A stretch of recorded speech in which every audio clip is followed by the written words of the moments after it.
Zach, you were ready with that first. Congratulations.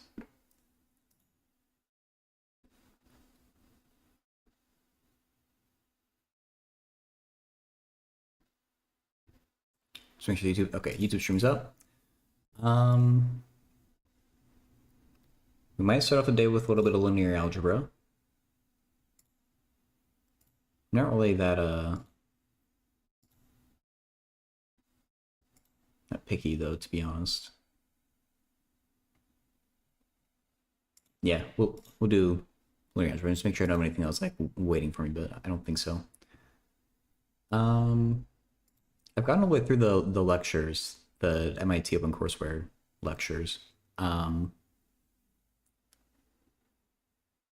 I don't know what I want to do though. Slim.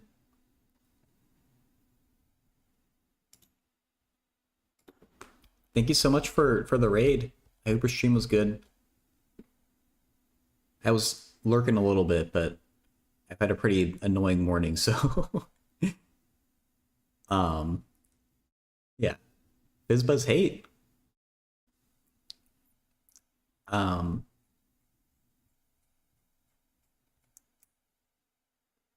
I only just started the stream now. I was thinking I'd start off with just looking at some linear algebra problems, just kind of for the heck of it.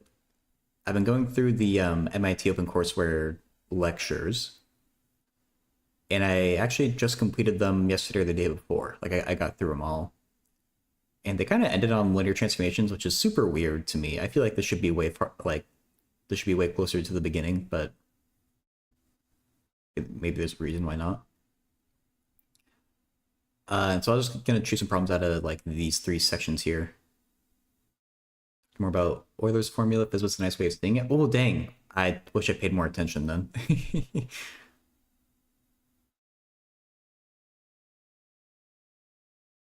um,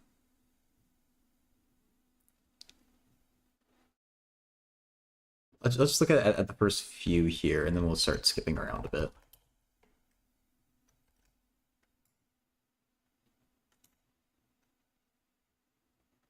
Actually, first three. Ooh, I need to pin a comment. I just recently changed how my audio was captured.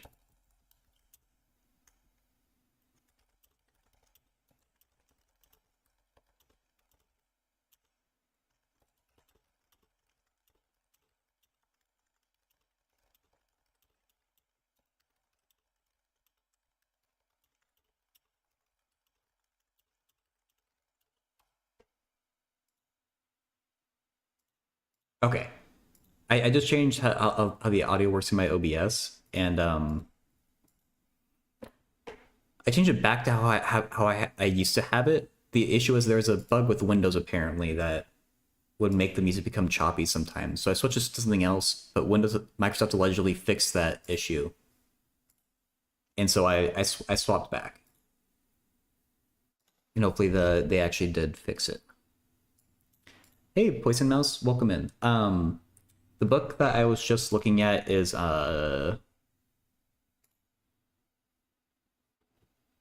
is the music too loud? Is it too loud for anyone else? It's hard to tell me what the levels are to be honest. Like the levels seem okay, but if it's too loud, I'm happy to turn it down. Oops. It's a little bit hard to because songs are just different volumes. It might be a little bit hot. I'll turn it down a bit. Rex, hey, G-Hype, hey.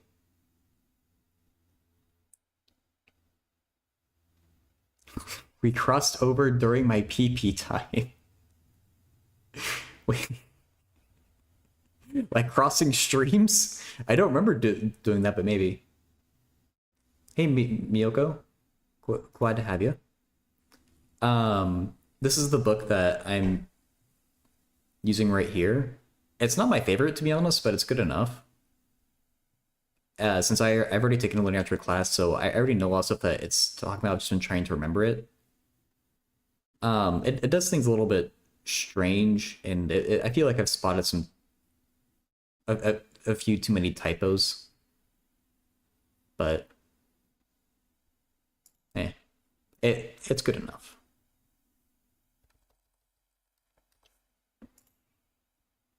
Oh, I did. I don't even remember that, to be honest. I didn't get my tablet. It's me being all unprepared. Tingle cords.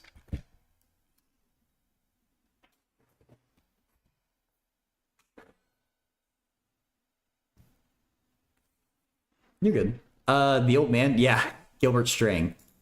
Uh,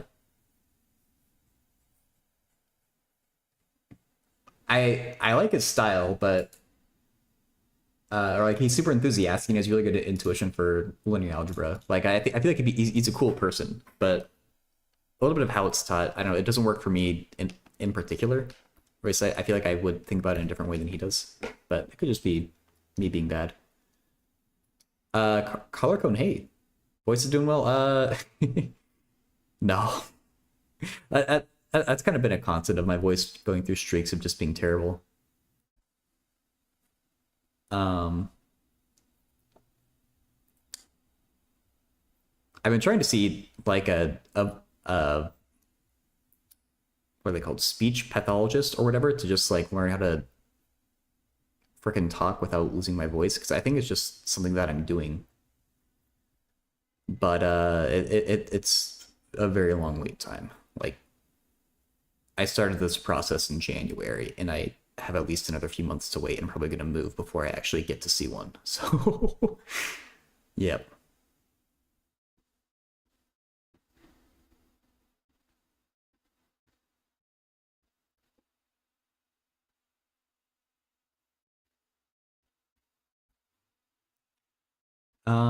Linear transformation must leave the zero vector fixed. Prove this from that property of linear transformations by choosing W equal to I would assume 0, because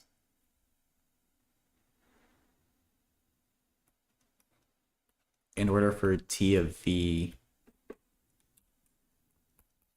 plus 0 to equal T of V plus T of 0, it must be that T of 0 is equal to 0. So you don't stream too lazy to talk? That's fair enough. To me, it's like this community is worth it. I drink throat coat tea and take a cough drop pretty much every day. Just trying to like keep it going because I just love doing this so much.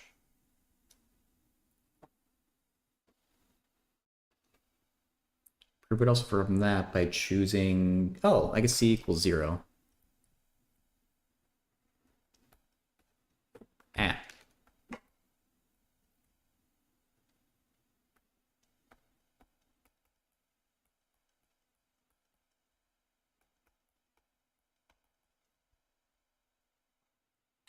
Okay.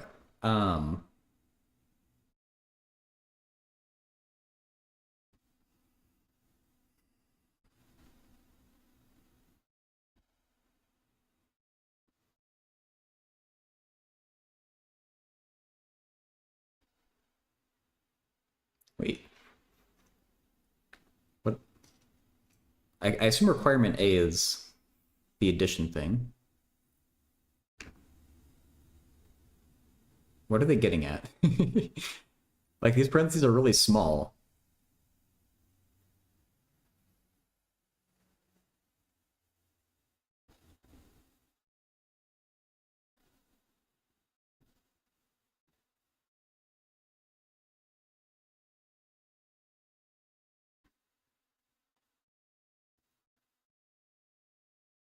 I feel like I'm interpreting them wrong. Are they asking me to add these, I guess, these two equations together and do like the, like you can define a linear transformation with two properties, like these two, or you can do it in one shot. And are they asking for the one shot version?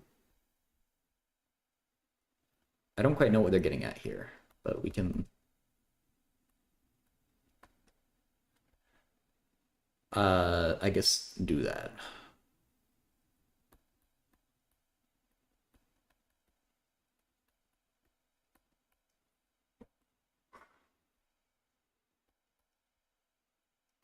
And I don't know, like, you could always, if you have three vectors, you could always just treat one of those as a unit to split out the CV, and then look at just the dw plus EU.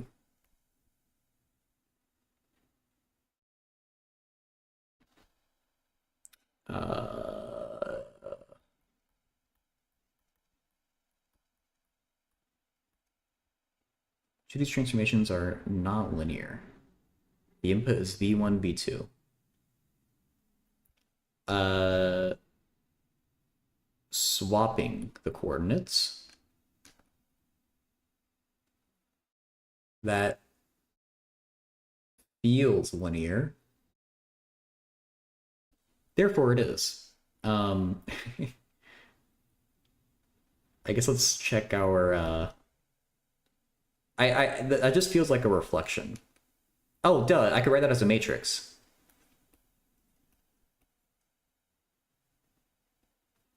And that just tells me the answer right there. Exactly, Fizzbuzz. Math is based on feelings, not on provable facts. Okay, so I'm saying A checks out, because I could write a matrix for it, and that, at least for my sake, it means it's linear transformation.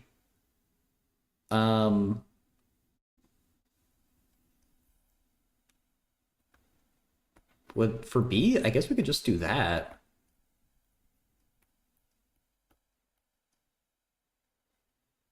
Yeah. So that's also linear. Math doesn't care about facts, just your feelings. Exactly, Slim. They probably wanted to check the actual properties, but hell no.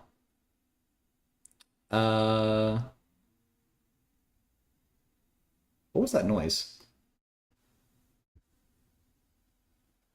It was like someone like just strummed a guitar. Was that in my computer or in real life?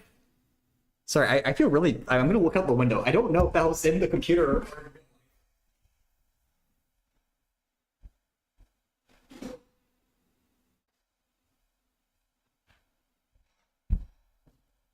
Okay, I don't see anything outside. Maybe it was in my head. Maybe I'm just crazy.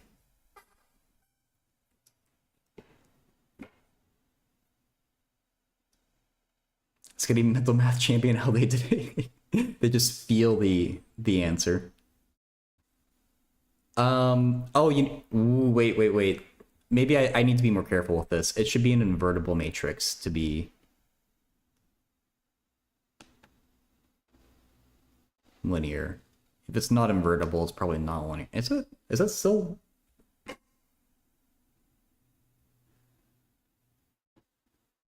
Okay, let's check the actual properties. It does not need to be invertible. Okay. In that case, I'm sticking with my guns there. And we could do the same thing, because this is what was making me question the invertibility thing. That's definitely not invertible, but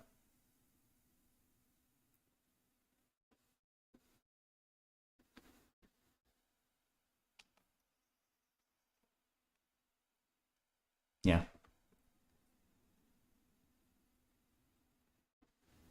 Multiplication by a matrix is linear. Oh. Okay. I would just like I think this is a one-way transformation, which maybe is okay. But this doesn't, we've lost, I mean, both of these. Like we can never undo that transformation uniquely.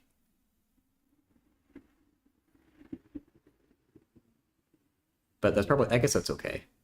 I guess you have the same thing with derivatives and integrals.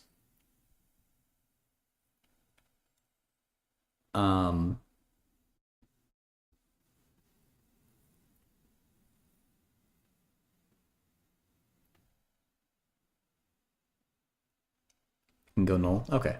Just be a little extra with C. Let's just stop being lazy and check the actual properties.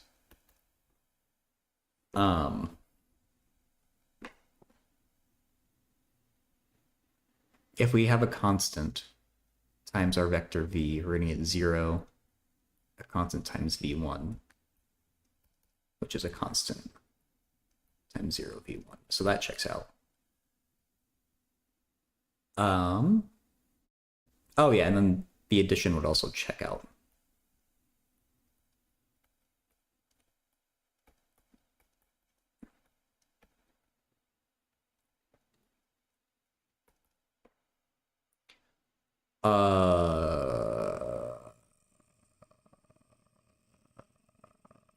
V1, 0, plus 0, V4. Just had to note V3. Just to let my brain lag there for a second.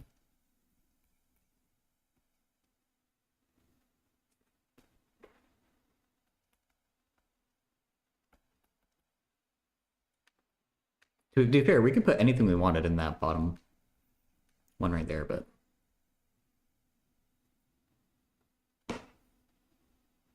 choosing not to go with W. Yeah. Hey, Zach. W for a vector? Yeah. I like U and V. Even though I if U and V are in play, I do have to, like, this V would not fly as a V if U was in the picture.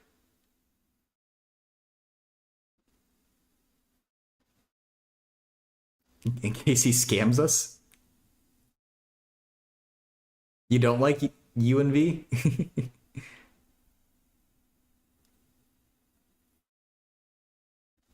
um This is gonna break the scalar multiple thing, isn't it?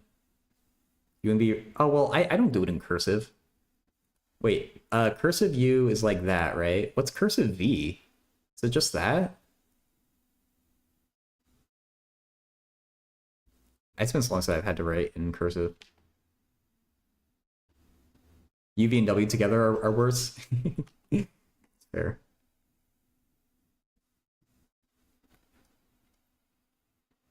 You know, I think that this probably breaks both properties, to be honest.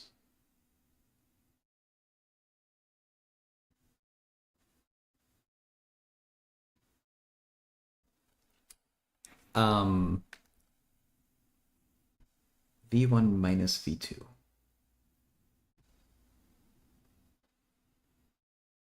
A scalar. 1 minus 1, 0, 0. No, no. This isn't it. This is still giving me a vector. And they just want a scalar.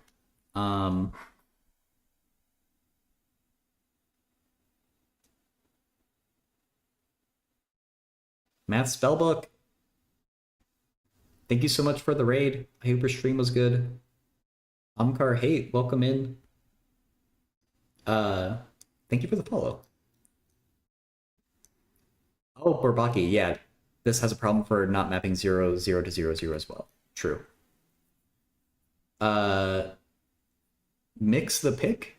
If I'm saying that right? Thank you for or hi, welcome in.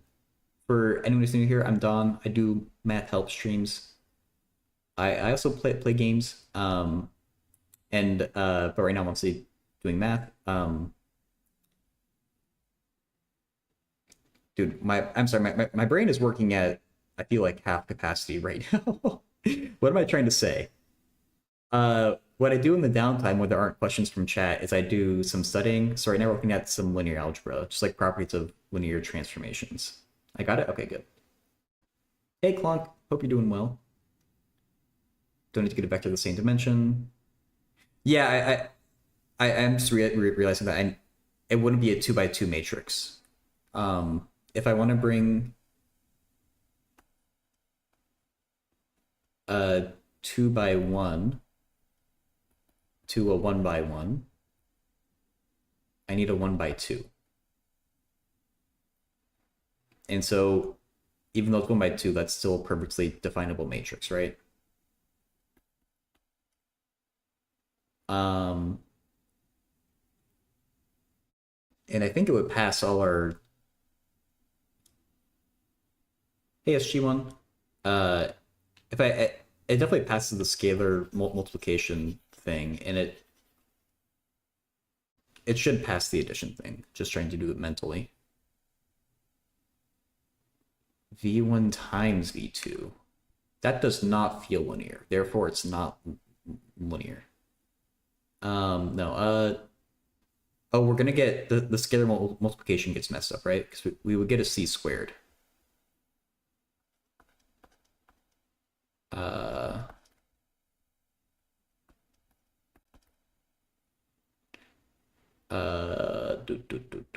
it would be c squared v1 v2, whereas c times t of v is just c v1 v2. Okay, and I bet you could break the addition too.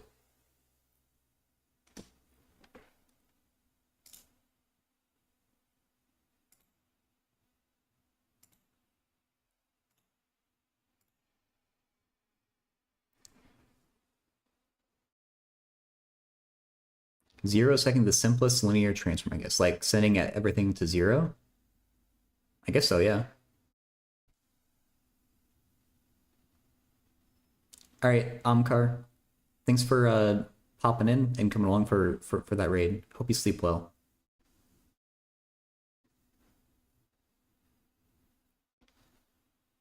I haven't. Okay, four might be interesting.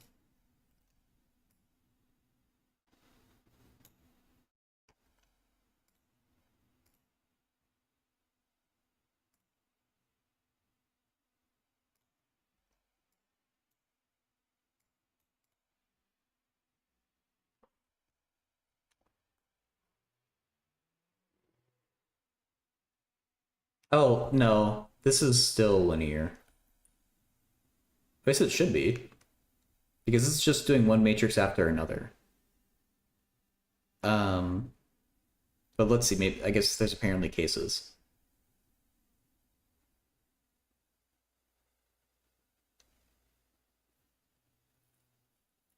Preserves absolutely no information or injectivity. Yeah. um. So if both of these are the identity transformation, I mean this is just V.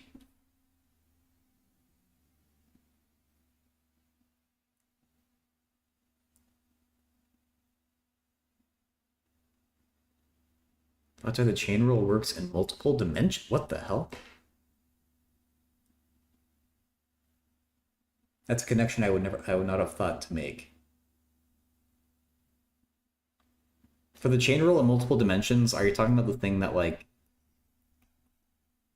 they do a lot in physics with like dv dx equals dv dt, or what do they do? dt dv or something like that type of idea. I did this upside down.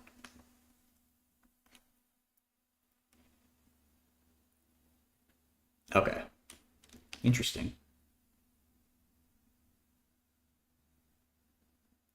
Rotation is, I'm pretty sure it's linear. You can write a matrix for it.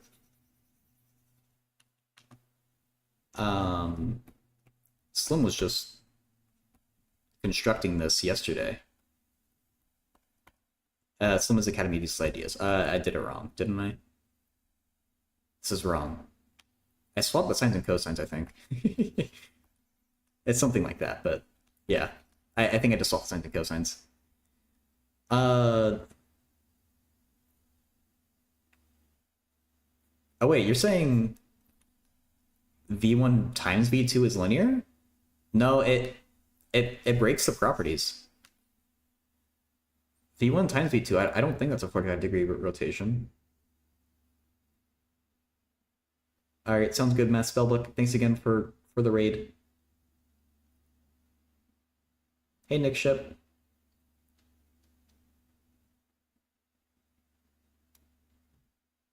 Sure, approximate linear transformation. To compose functions, use to multiply the corresponding Jacobians.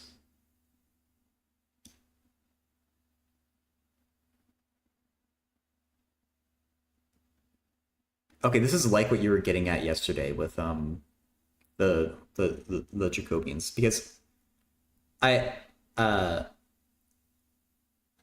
like every time I see that trick that I just wrote with like the dx dt or d or the dvdx, people always just say, oh yeah, because of chain rule. But I've never known why that actually is chain rule.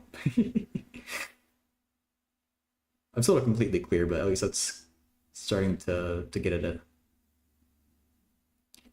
Um, if you take, I don't think it's anything mixed. It's nothing that I've heard of. Just taking the elements of a vector and multiplying them together. Maybe there's something about you can say about the geometric mean of the components. Um, but this is just, it's taking a single vector, like 1, 2, and doing 1 times 2. So I don't know that it's all that interesting. I don't know that it says that much about the vector. It's not the magnitude or anything like that, so.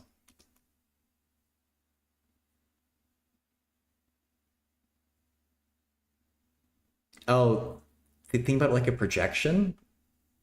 I'm not sure that it is. Like onto R1?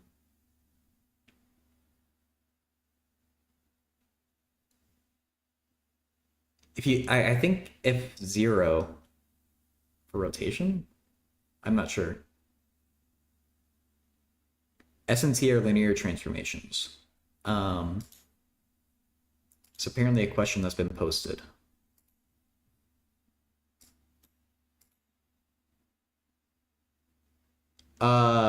This is like a competition question. I'll put it up on the screen, but I doubt I can do this. Hey Raven, it's been a minute. I hope you've been well.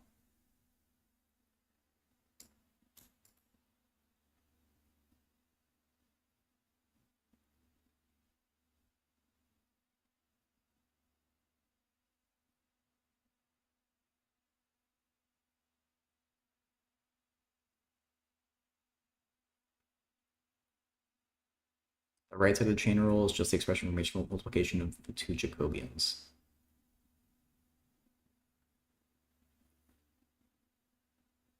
Yeah, that's gonna be getting at the edge of my calculus knowledge. I've learned about the Jacobian and stuff, but I hardly know the theory. I just kind of know like procedurally what to do.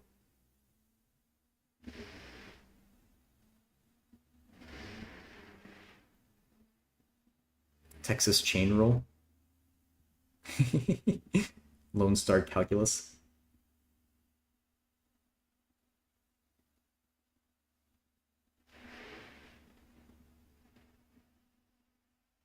I mean, these look kind of like geometric series, but it's only perfect squares.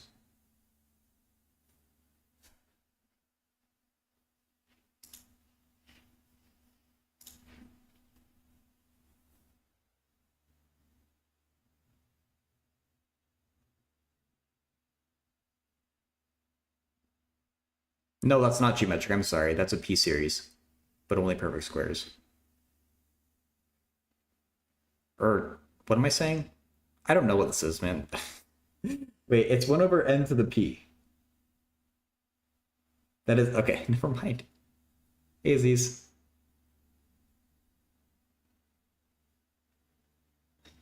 You probably need to look at. I mean, these are all finite though. You probably need to look at the partial sums and look for a pattern or something. Yeah, Miyoko, I really I can't do these types of questions.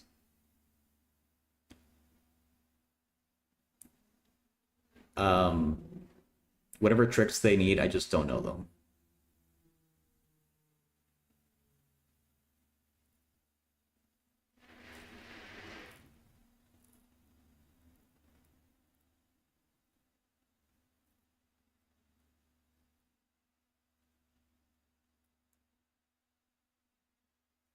A quadratic transformation? To be honest, I haven't really studied them either. I think if a linear transformation, um,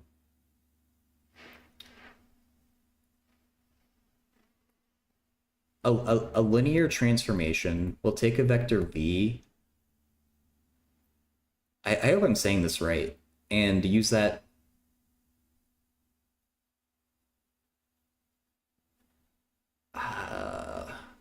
I guess to scale like basis vectors, like I'll say like b1, b2. I might be getting this slightly wrong. I think what makes this linear is that these are just v1 and v2. Like maybe a quadratic might be if you involve some squares of your input or something like that. Hey, Fembucks. It's a funny emote. um, but yeah, quadratic means normally something is getting squared. Uh, 1 and 2 are terrible choices of numbers.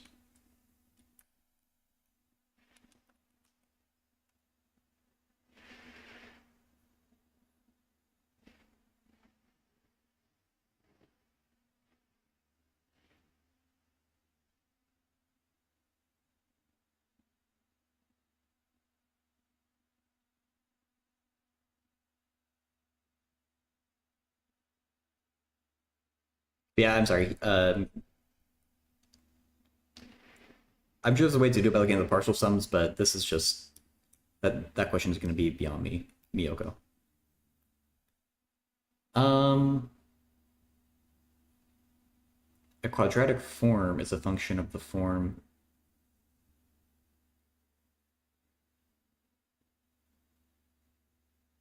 Okay, so yeah, I know you can get a. Is that what they're talking about? I feel like they're talking about something else here. They're talking about like a quadratic transformation rather than a linear transformation. I've seen this though, where you can get paraboloids, but I would think of the quadratic transform as something else, or maybe it is. I don't know.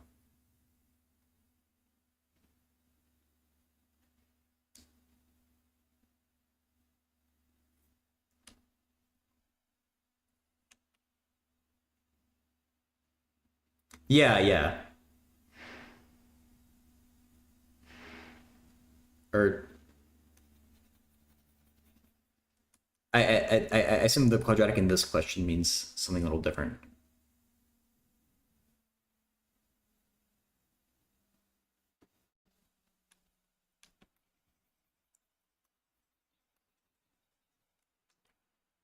Um,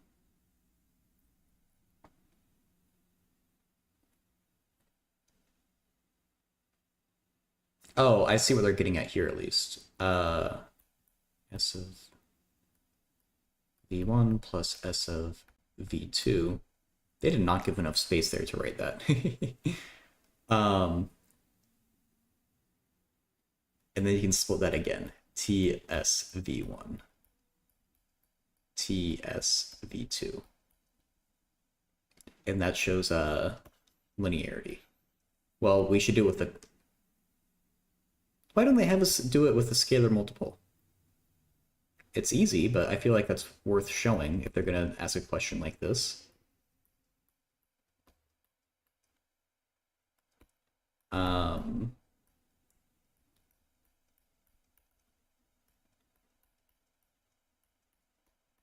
There we go. Now we've shown it's linear. Dream of unicorns. Transformation over something, then a vector.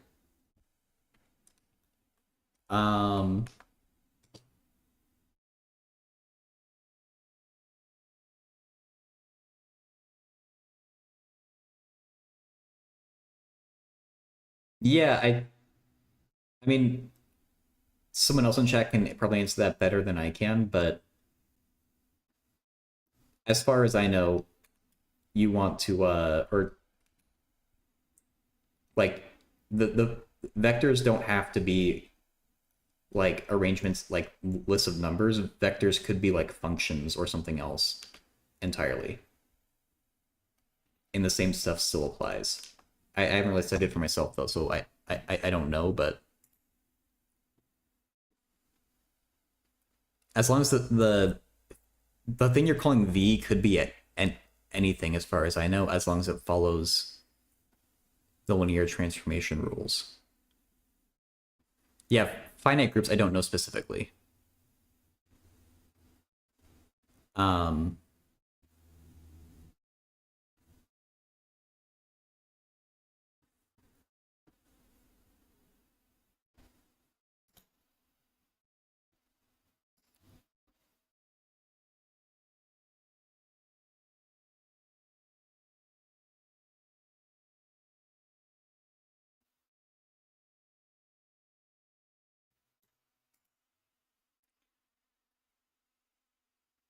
uh,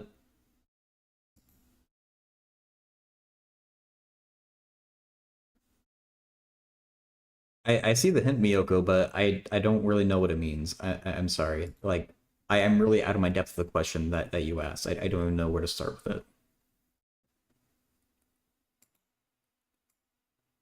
It's not a question that we commonly have to do here.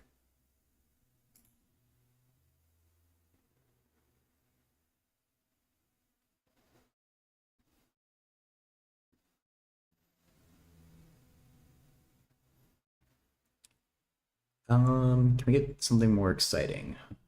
Or at least, like, can we get a more exciting linear algebra question?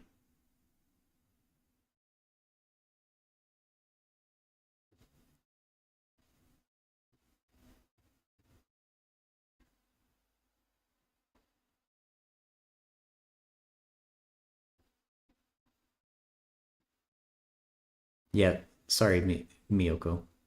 I wish I could help you, but it's just it's a very strange question for me. Explain how Google's search engine works.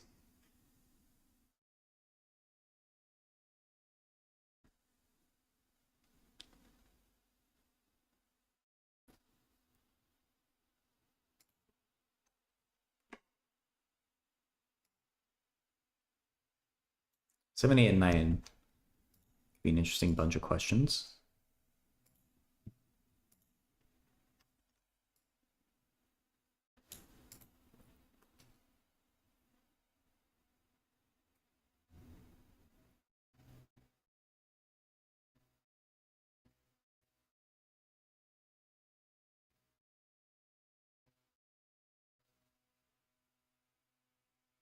I think Google just has a list of all the websites in existence, and when you type something into Google, it just randomly chooses, or it puts them in a random order and displays that to you, and they've just gotten really lucky, like every time. But I think it's completely random.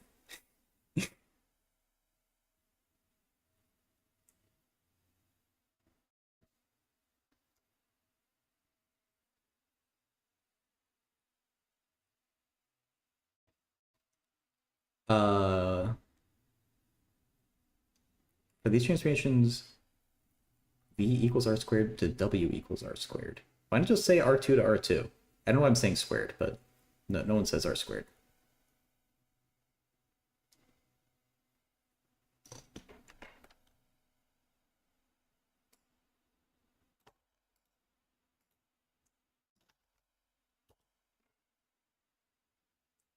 The $25 billion eigenvector? The linear algebra behind Google? Whoa.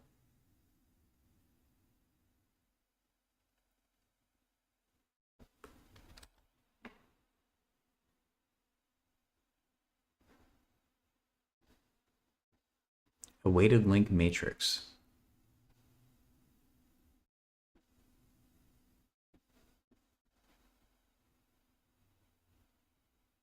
Hmm.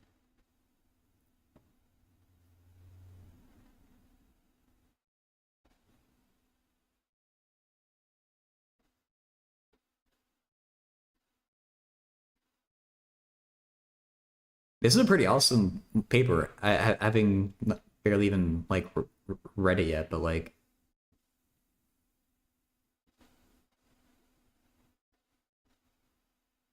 that's cool. There's a paper that like is explaining this. Yeah, they're talking about PageRank.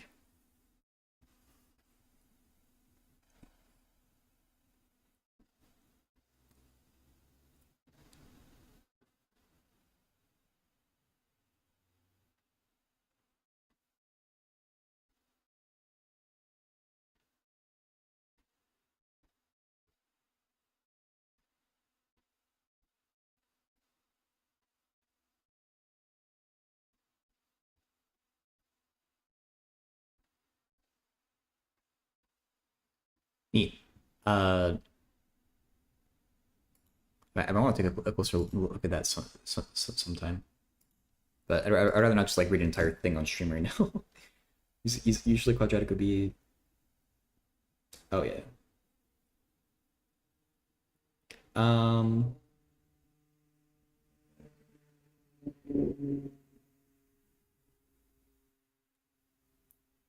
These. R2 to R2. Find T of V. Show that when T of V is linear, then also T of V is linear. Well, we already showed that in the previous question. Part A is surely just gonna, if you make it negative, then make it negative again. You're just getting the same thing back.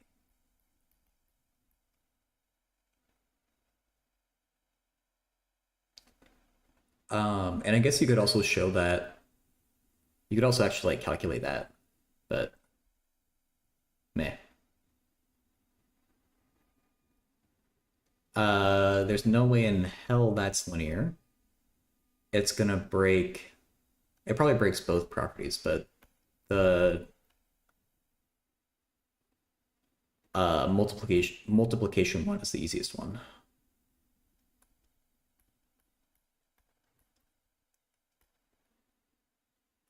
Equal to CV plus 1.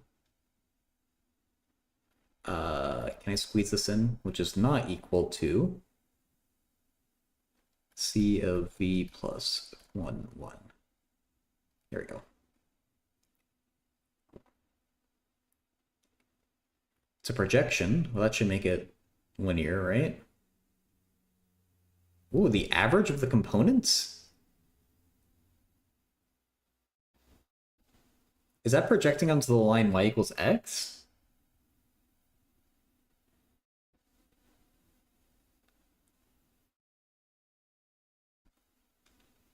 Oh, I skipped over C.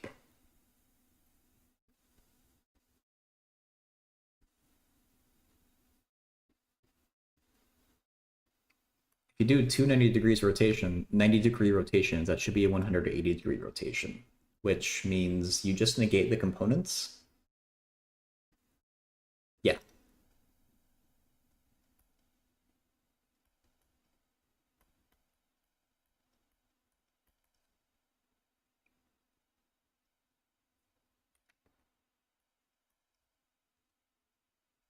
Okay, then part D. Um,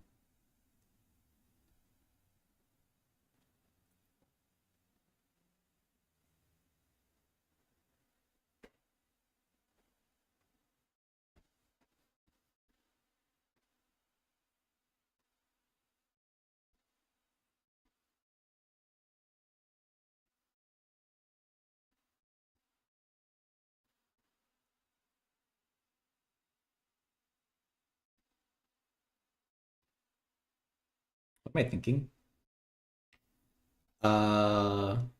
Well, it's projection, so if you do it twice, it's just the same thing. I think that's as hard as you have to think about it. I'm kind of curious to play around with it, though.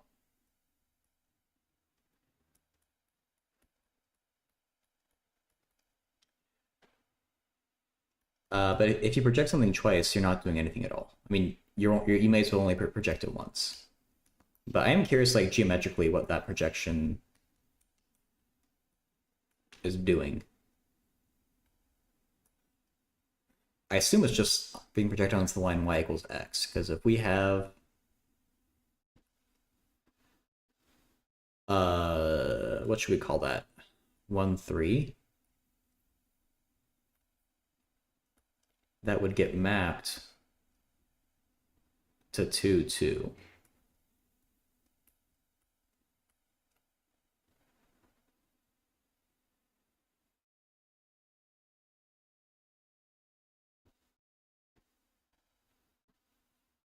What's the actual projection matrix? I guess maybe that's what I want to see. If we're projecting just onto a single vector, formulas A transpose over A transpose A. I don't know how I remember that.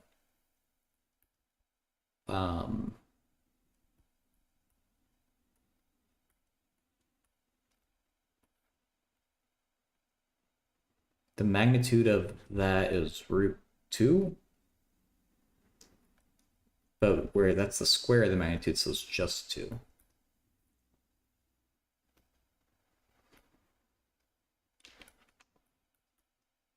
I'm gonna get a 2 by 2 matrix. 1. Is it just ones all around?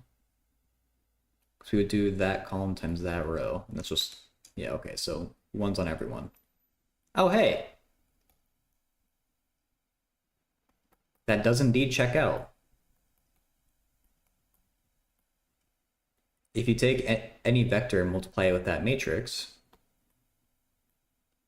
you do get 1/2 v1 plus v2, comma 1/2 v1 plus v2. Okay.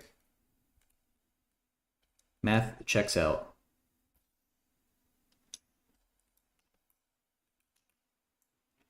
So with number 8.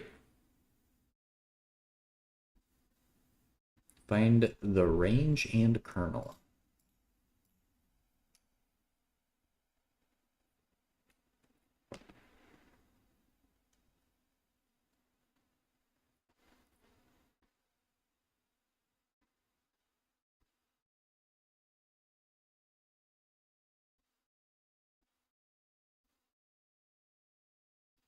Oh, so is that the difference between kernel and null space? Interesting. Okay.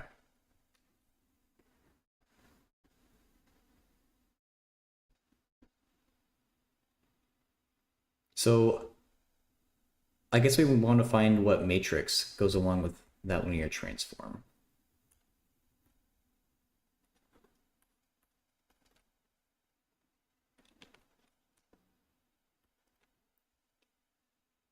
How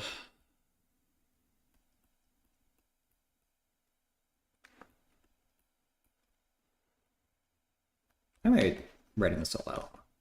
Just write the matrix. We want to send a 2-dimensional vector, so we need 2 columns, to a 3-dimensional vector, so we need 3 rows. 2 columns, 3 rows. The first component, we just always... Right? Yeah.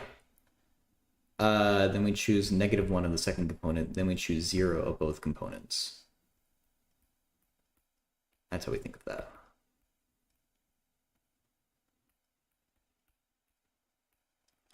Okay, and so now it just becomes find the range, or find the column space and null space of T. So the, or of the matrix. So I'm just gonna call the matrix A, the column space of A. 1, 0, 0, 0, 0, 1, 0, and that's it. The null space is 0, 0, 1. It's when you just look at it. Look at it.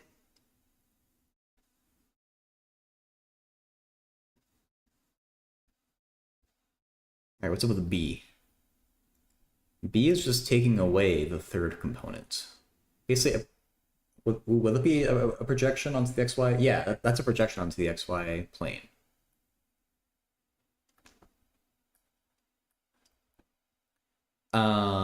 This will be 2 by... Well, if it is a projection, it should be a square. That doesn't...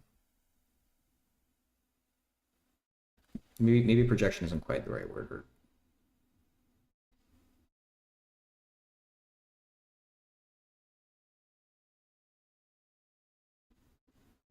It needs to have 3 columns and 2 rows.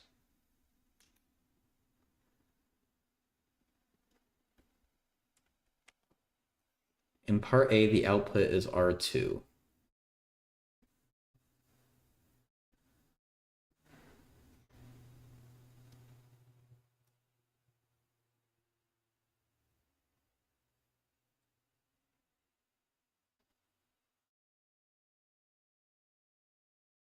Oh my god! Ha! My mind inserted a comma there. Thank you, Lubert. Okay, I solved the wrong problem. Um,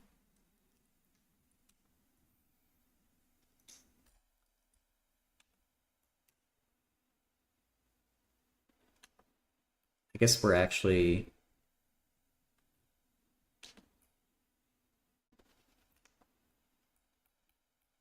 That's our new matrix.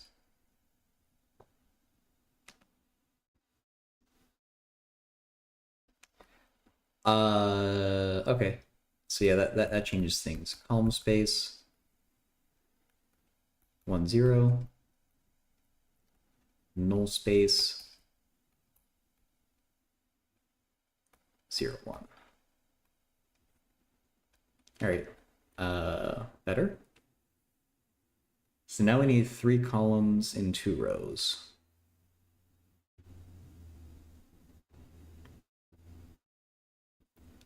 And so 1, 1, 0 is everywhere else. 3, B1, B2.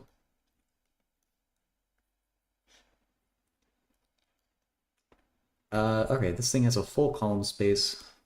See, I want to call this thing a projection. I guess we can make it a projection matrix probably if we put a row of zeros down there.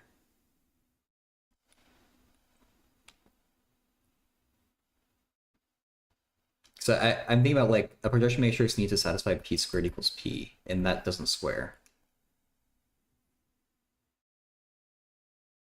It's kind of interesting though. Oh right, yeah, a projection, it should project it into 3-dimensional space. That's the issue. Like we would need this zero component there, I guess. This is still a projection, just not in the same sense, I guess, or I don't know. 1, 0, 0, 1. The null space is just 0, right? Yeah, it has to be, because that... Wait. Well, no, it does have a null space. Oh, that's weird, because this is a square matrix, I guess.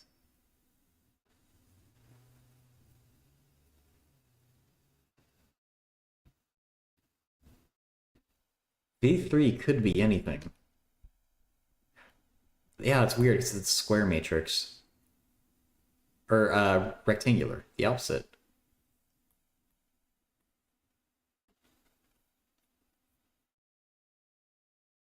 Am I sorry? Thank you for the follow. Null space should be 1, 1, because T V1 B1 is 0, 0. The null space is off for part A.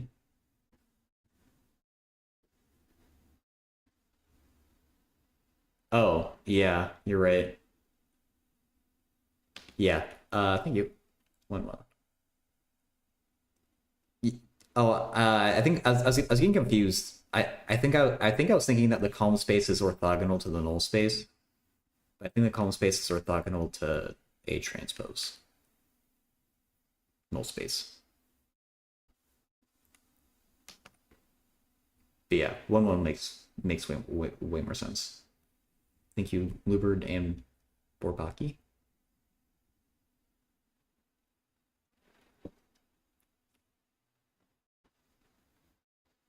Oh, part C, mapping everything to 0, 0. Someone was talking about that before. Well, that's just going to be the 0 matrix. R2 to R2. Column space, nice and simple. Null space, everything. What a great null space. That's supposed to be an R2. It sure doesn't look like it though. That,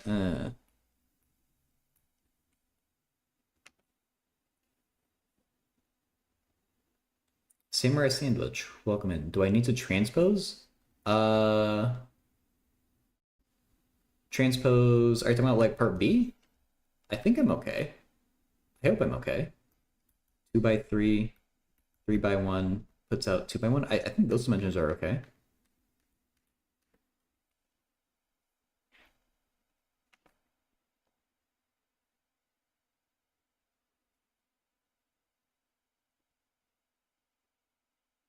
Let me know if I misunderstood you. D takes a vector and makes it v1 comma v1. That matrix is 1 1 0 0. So that column's, oh, what? That's not. There we go. 1 1. Null space. I guess it's 0 1. It's like the reverse of the other one. Like those two components are switched. I don't think there's anything to that as far as I can think of, though. Okay, now 9 seemed kind of interesting because this is talking about permutations. Let me actually just get 9 as a separate screenshot because we're all the way down here now.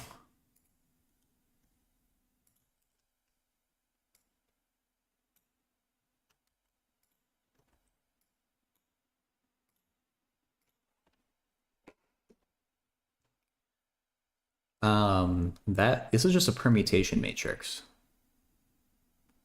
0 1 0 0 0 1 1 0 0, like that.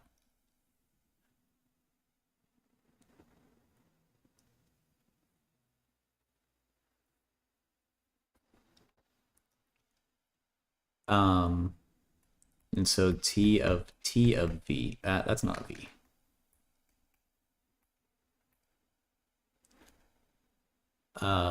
It's gonna do the permutation twice. So this permutation takes the first component, puts it in the third spot. So the new first component is v2, so that goes last. The second component goes to the first slot. So v3 goes here, and then v1 must go there.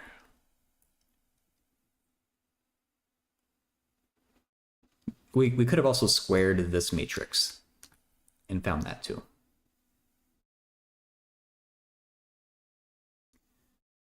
T cubed, it presumably is going to, I have a feeling it's going to just be the identity permutation for reasons I can't quite explain. The first component gets mapped to the third, v3. That's falling into place. The second component comes first, so v1. Okay, yeah. And so that means T100, you can subtract off 99 of those because 3 goes into 99. So it leaves you with 99 permutations doing nothing, and then the final one, you just take the original thing and permute it once. So T100V is the exact same as just one permutation.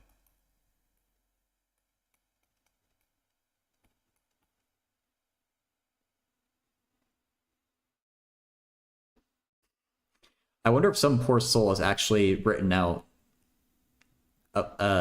all 100 of those permutations. I feel like someone has at some point in history.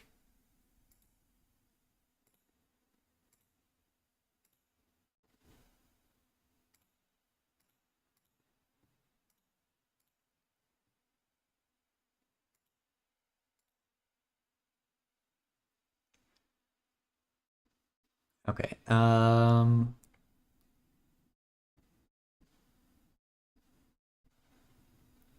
Could even hop sections or skip around a bit. So I'm gonna have to make sure, yeah, at night. You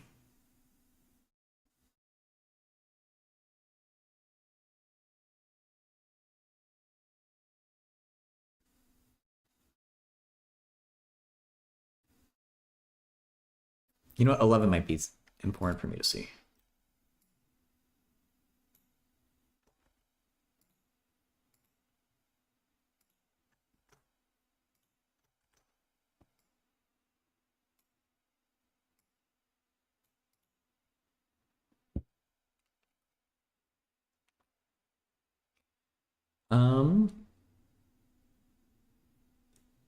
What are the input and output spaces V and W?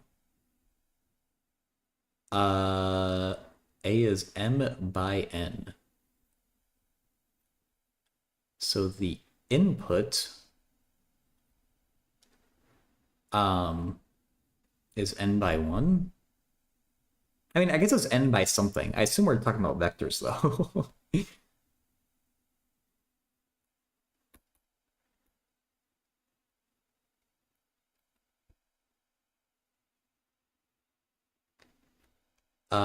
And W are M.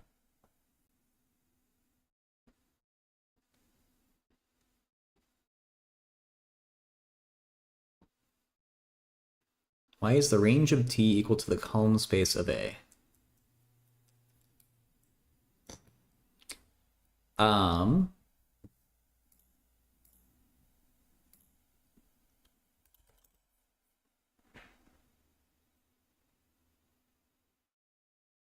Discrete math resources? That's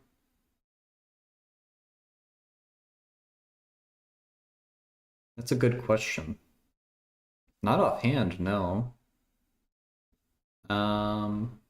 It's a resource for discrete math.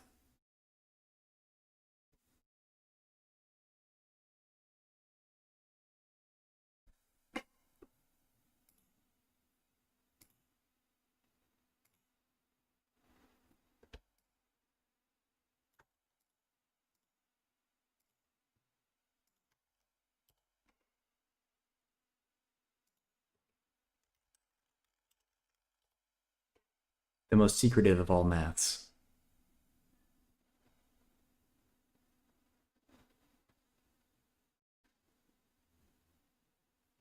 Okay, I mean, I don't know if any of these will be up your alley, but I did recently learn from Zach about this website here, Open Textbook Library.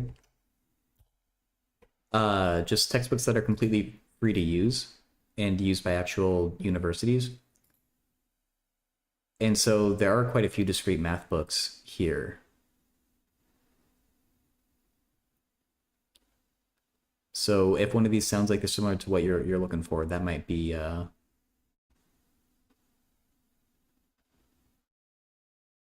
best thing that I can think of. Math and society.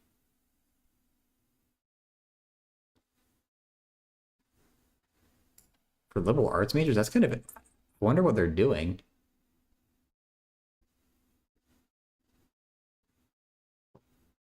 They're not they're really giving specific topics. Whoa.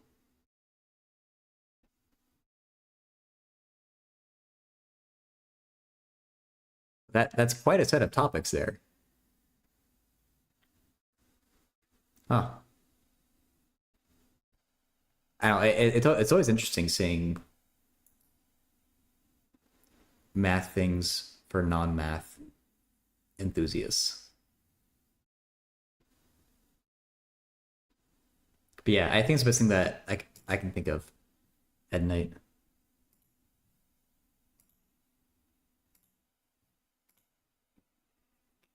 Um,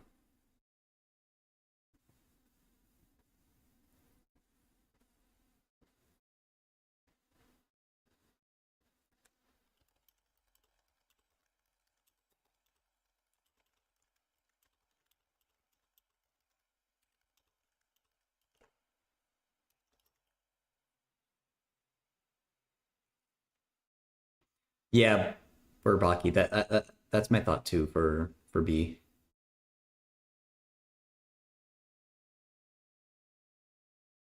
I think your phrasing of it is better though. Like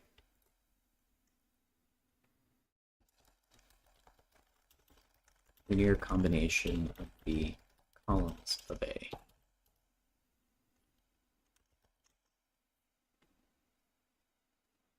Your final exam this week. You think you're cooked? Aw, dang. Good luck with it. Hey, code to be unique.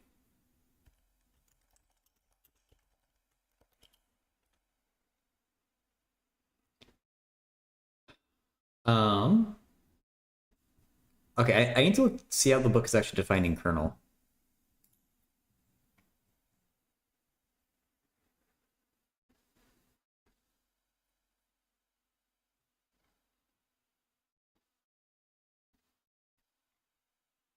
Because to be honest, I didn't know there's a difference between kernel and null space. until the question started implying that there is one. Always like the same thing but different context.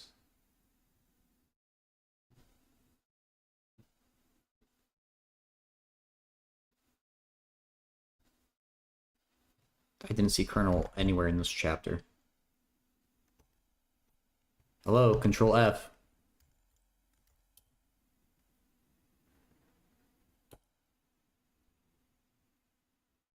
Lichess rating?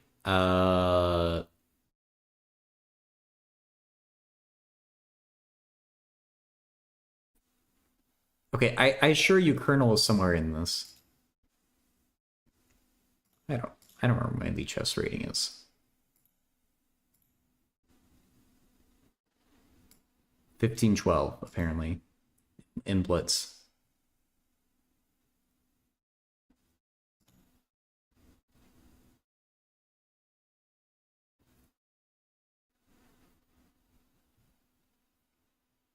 Okay, Burbaki.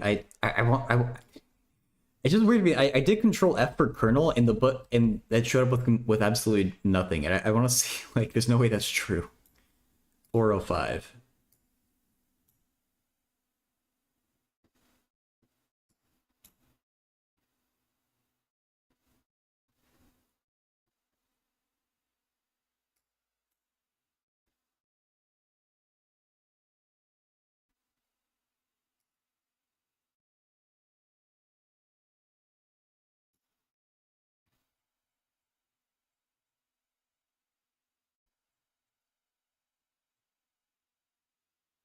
Oh, did I just skip over it?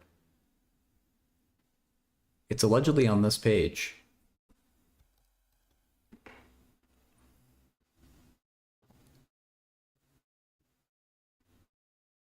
Oh, I should read that in a second.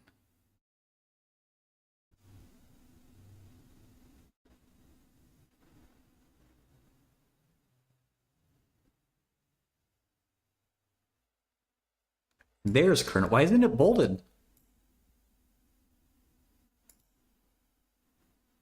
Okay, yeah, and so it does match with what you said, Orbaki. I just wanted to see the book actually like do it somewhere.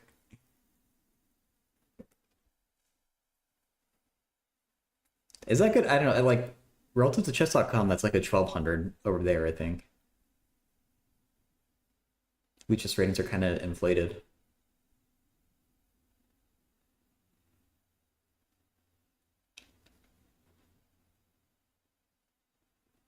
Oh, they're really doing more polynomials, maybe? That feels a lot more boring.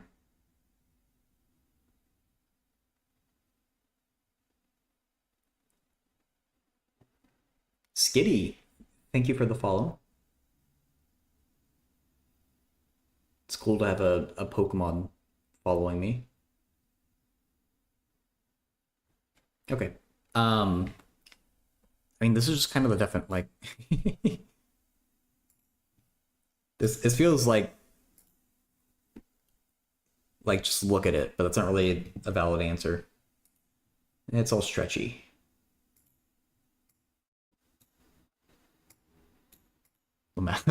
Hey, welcome in.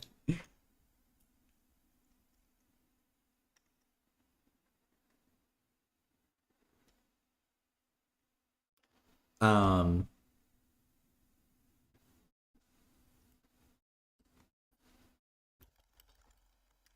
kernel. It's all inputs v are mapped to 0. The null space are all vectors v that such that av equals 0. I guess like this feels so. That feels like so basic. It's hard to explain. I guess.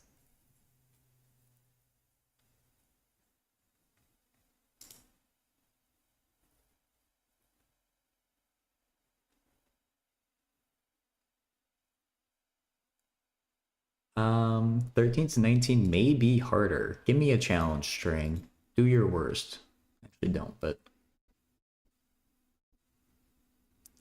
well, let's see.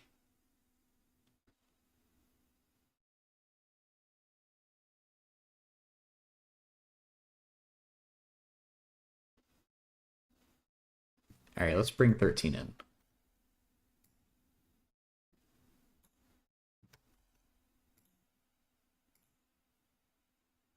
Oh, I think I already can think of the answer. So, wait, I was wondering if, like, we could talk about this in linear transformation. Oh, wait, no.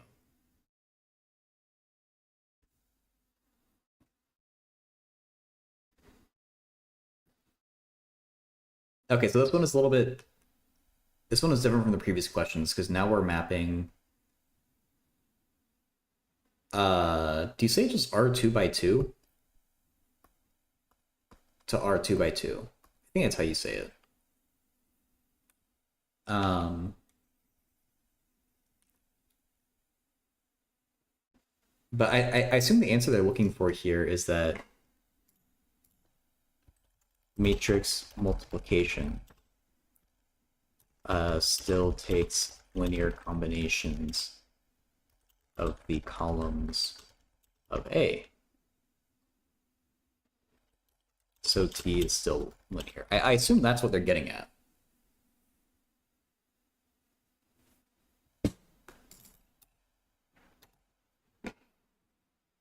That matrix multiplication is the same thing as vector multiplication, just you have multiple vectors at the same time.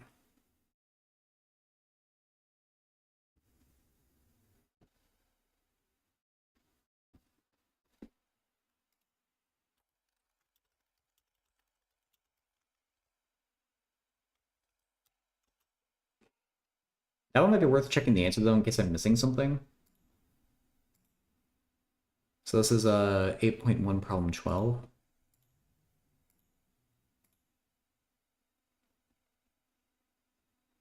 That's... Oh. It was problem 13. Oh, they wanted that. Okay, so I did misinterpret them.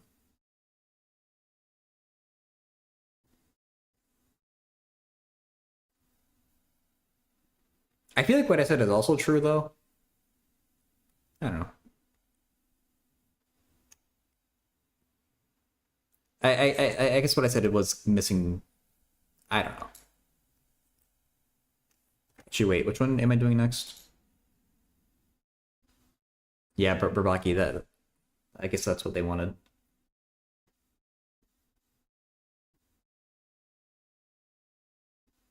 Yeah, it's a string. I just recently finished his linear algebra lectures on YouTube. I've been going through his book more or less at the same pace.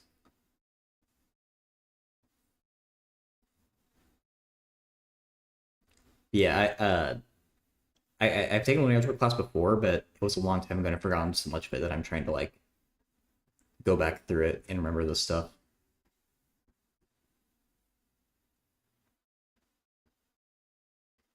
Let's just do 14. I don't feel like reading it yet.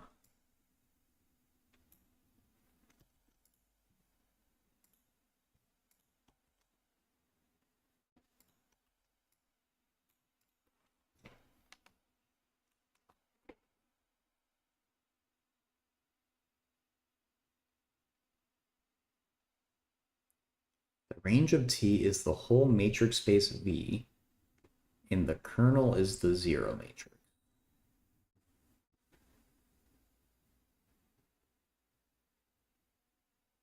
Okay, so this is going to have something to do with the linear, like A is rank 2. Um,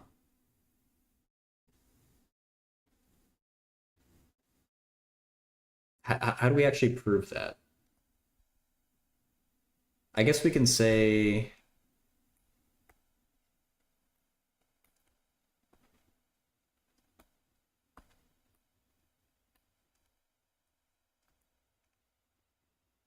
uh,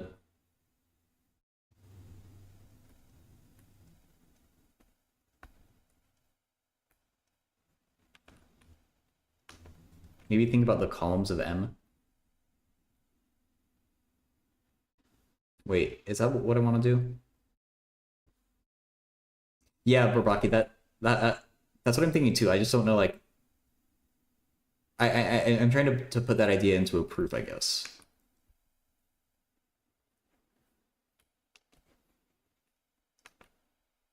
Um,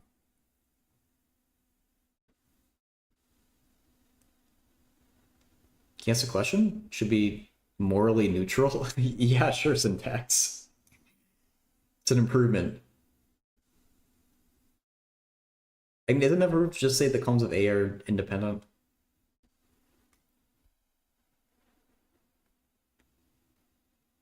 Uh, well, what am I trying to do with this column thing? Oh, yeah, okay, okay, okay. Uh, no, not okay.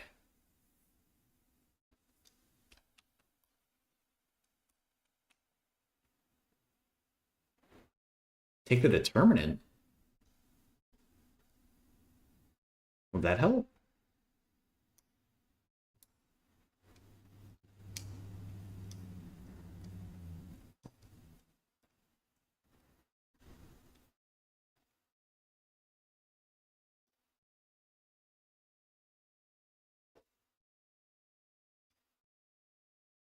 Understand Glasser's master theorem.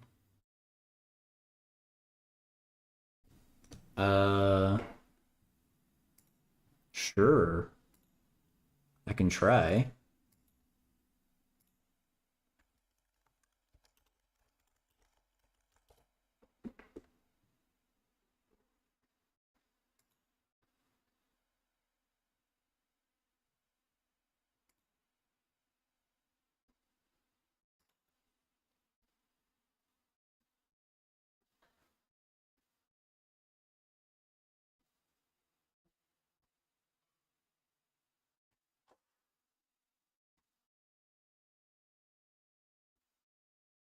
A fortiori? What does that mean?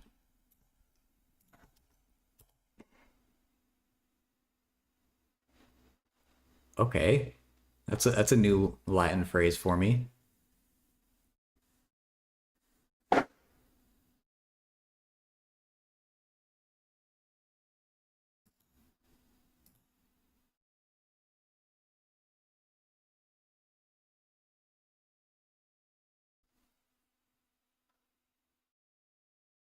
Cauchy Schlomilch?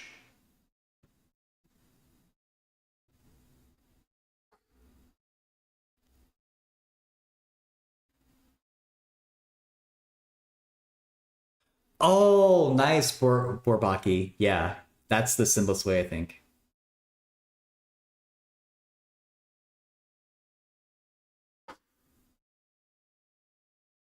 Hey, oh God. Is that a messed up version of Jackie? That it means necessarily? Oh, okay.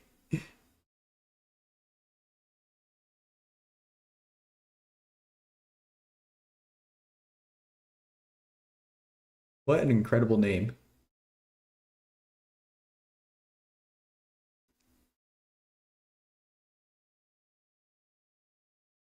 The Cauchy principal value.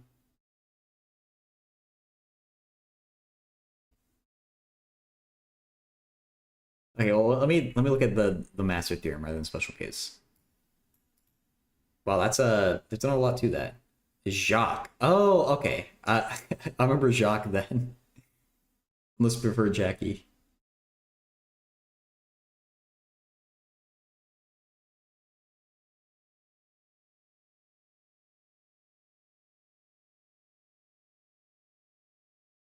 AI, and BI are real numbers.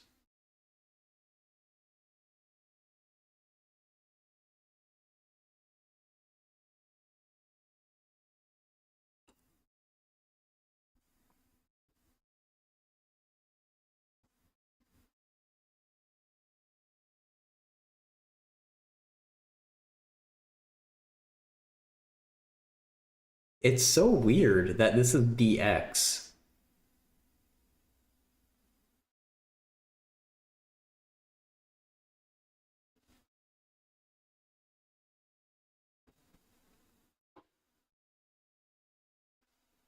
Uh,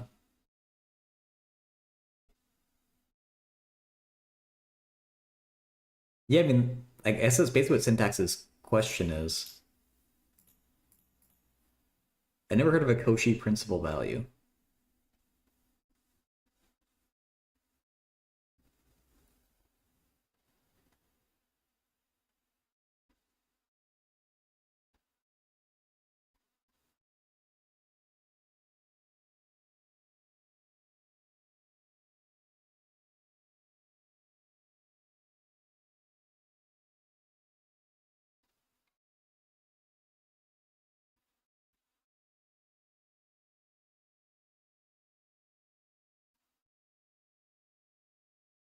Just something about being able to put a number on divergent integrals for certain types of them.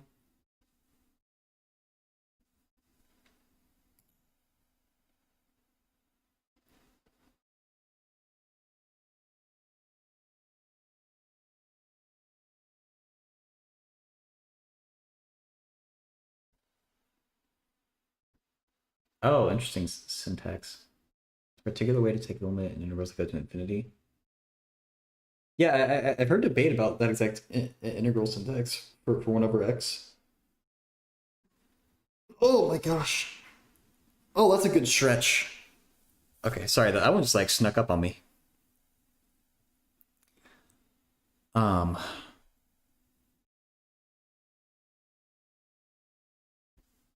so I think the only Wikipedia page ever that, well, it says examples and then it provides only one example, but it's still probably the only Wikipedia page that like actually provides an example.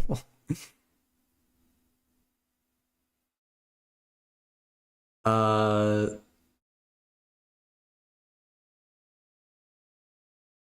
I assume this is an example of the special case.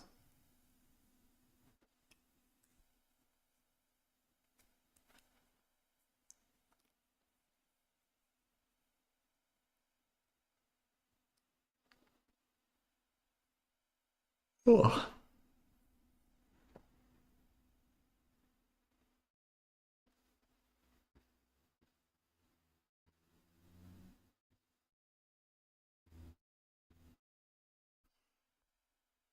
Yeah, I mean, it looks like it's right here. Oops. Oh, this is. Wait, what? Oh, that's where the reference is. I mean, you're asking about his paper in specific, I guess, so we can try to find that.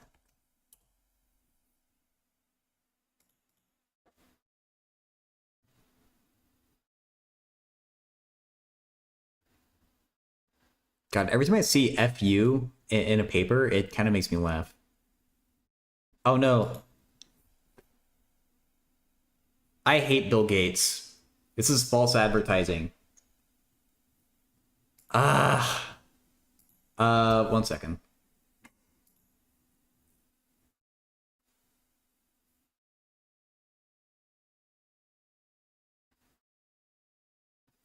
Oh man, I can't even.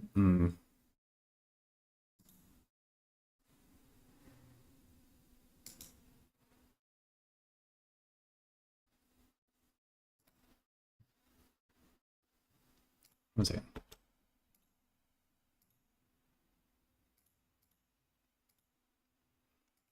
Okay, that should have fixed it for now, I hope.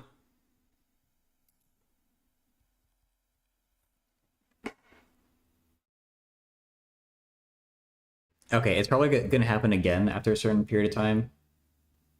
And I'm just going to go back to how my audio used to be then, because they said that bug was fixed, and it evidently isn't.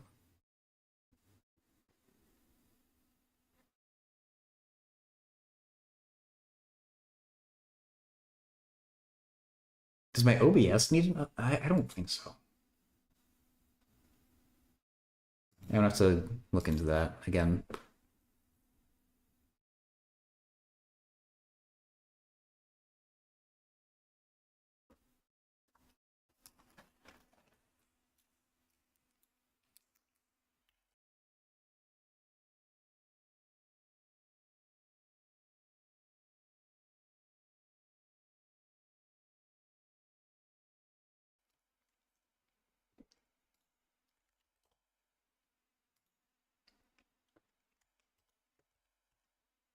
Ooh. Slant asymptote.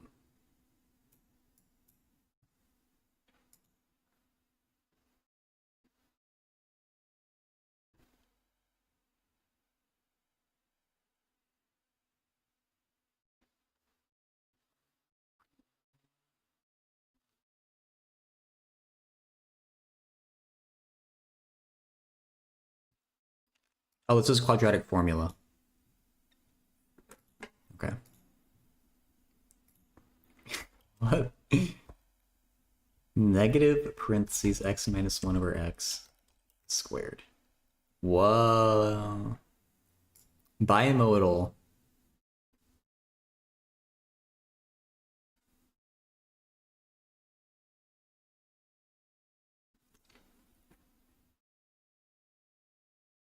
Yeah. Just took a bell curve and cut it in half. It's just like you just like poked down the top.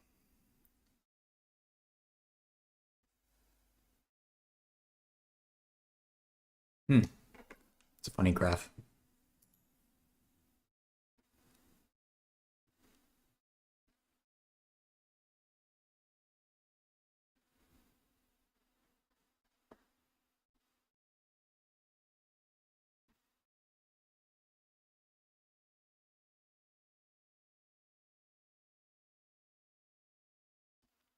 Ooh, that's notation I haven't seen before.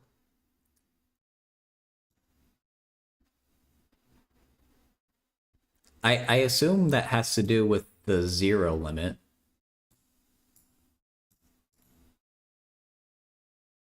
Maybe that's like a Riemann sum. Maybe dx is being defined.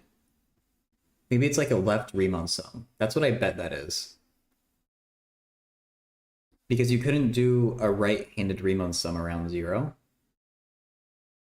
I'm talking about like for this function.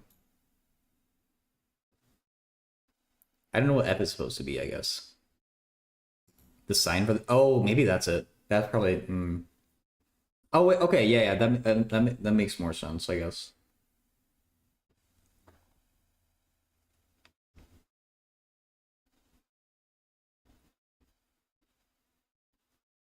It'd be nice if they actually explained that.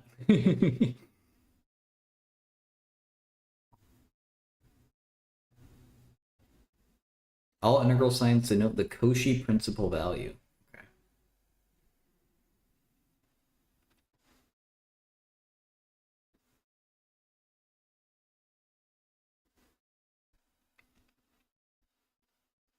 So, what's this?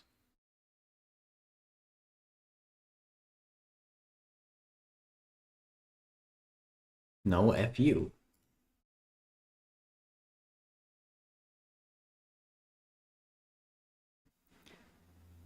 Uh, that's what I was thinking.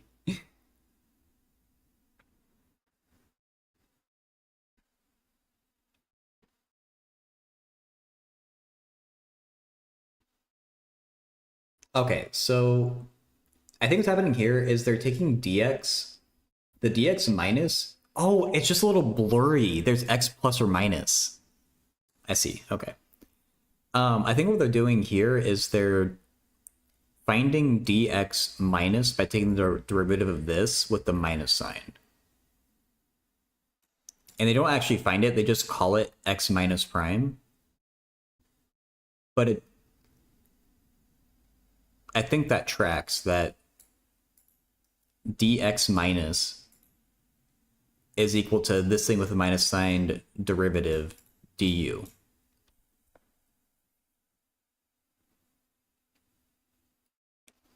Jet is a fun graph.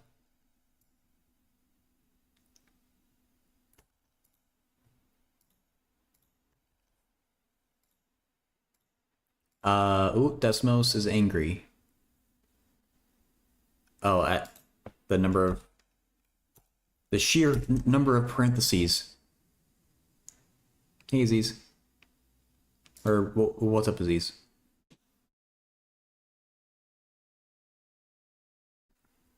Uh, I'm sorry, Aziz. I don't know anything about that.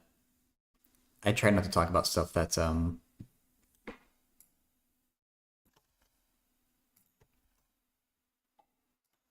too negative in the world. It's in GeoGebra.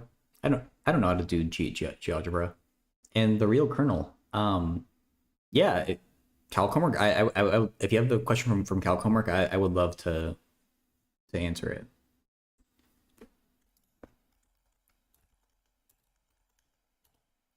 If you didn't know, this whole niche of math streamers on Twitch, who everyone in that list would be able to help out with calc questions too. Thank you, syntax. Oops. Or is that a different graph?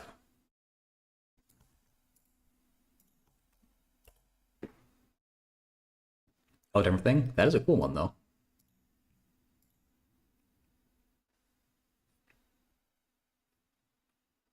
Yeah, if you have a question, the real kernel, type it out there in chat or put it in my Discord, whatever's easier. That's not it.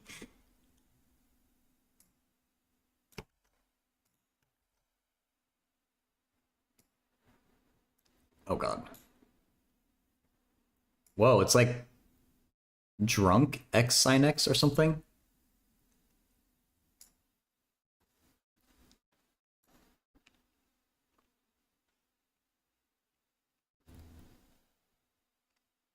Or one or sin x over x or something? I don't know, it's just where it put me. There.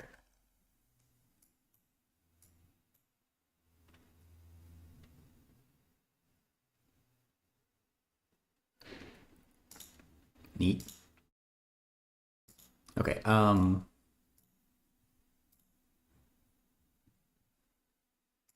I see up in the Discord. Just let me know in chat once you post it, because I don't always see it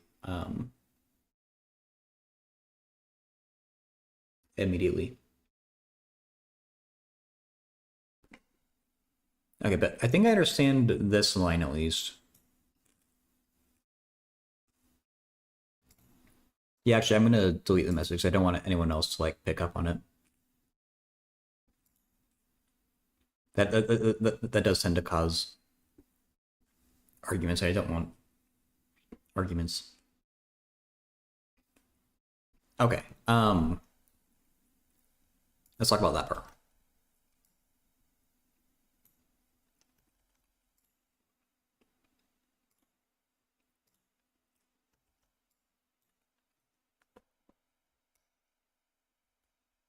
So, what I just realized that there's a plus and minus there. So let's just look at x minus.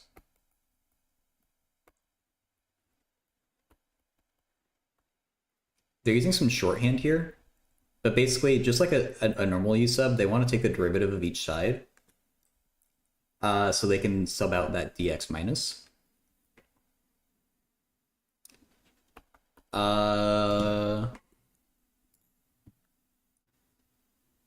Do I have a link? That's a good question. I do have a link.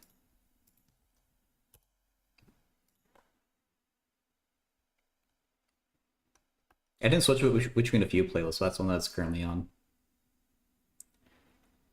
Oh yeah, Papadora to catch up. This is Syntax Error is asking about a thing called Glasser's master theorem. Just trying to understand what the hell it even is. And the minus sign has to do with whether you choose the plus or minus. Like if you take this equation and solve it for x, you get two different branches of or like you get a plus and minus from the quadratic formula. Is that the same function that I already looked at, Judd?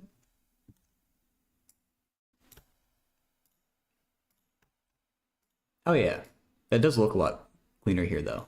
A little like curly do.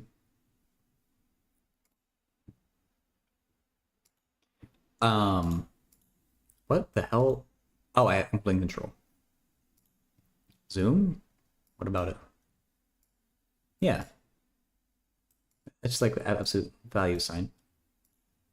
Yeah, me too. You can just type the question there, or put it in Discord.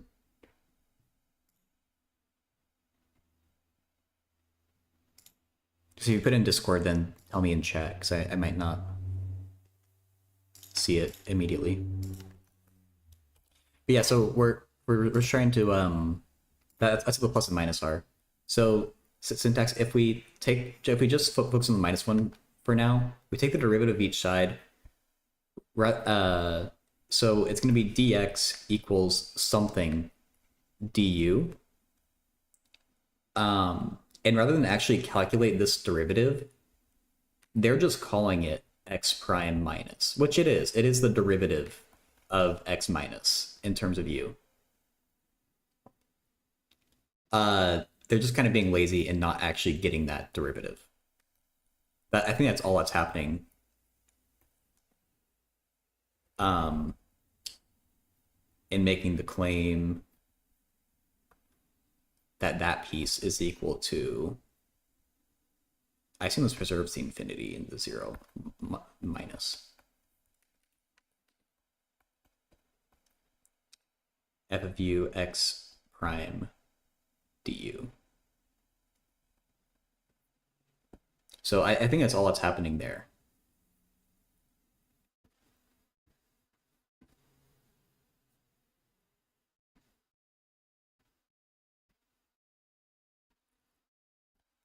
Does that make sense, or?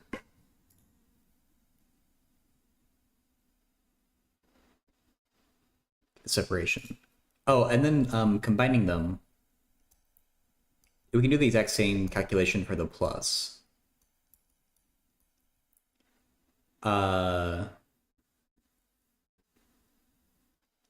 X plus prime du.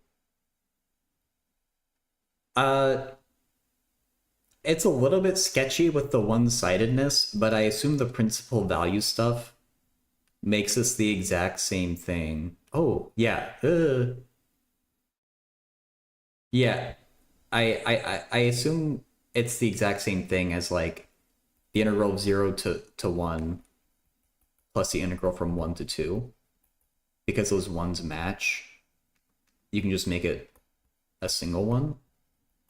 It's probably a little more complicated when the limits are involved, but I think it's basically the same idea. They don't have to match. We can just add the integrands. X prime plus f of u x plus prime du. Oh wait, yeah, why is that? That made sense in my head, but now I'm actually trying to work that out.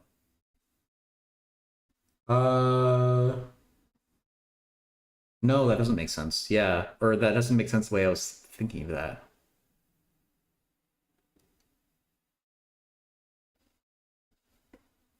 Hey, Borbaki. Oh, you made the switch over to Twitch?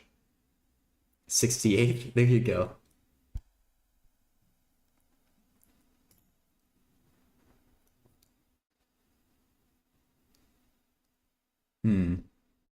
Yeah, you're right. This is more subtle than I thought, syntax. I'm not quite sure why we can do this.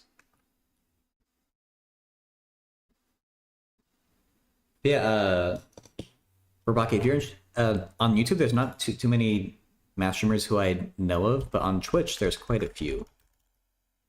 So in case you're interested in more like math streams, there's a whole bunch of them there if you're ever interested in more math than just me. Yeah, syntax, I see your point there.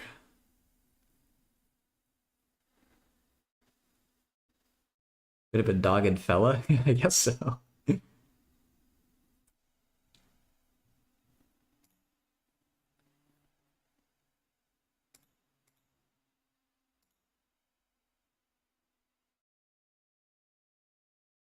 What the hell is happening here? I wonder if we could justify, like, does this piece from 0 to positive infinity equal 0?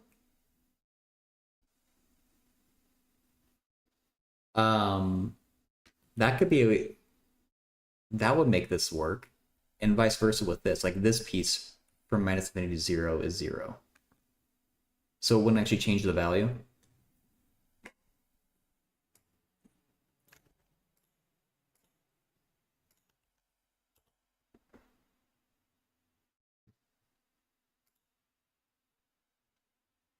Projected your insecurities on other people.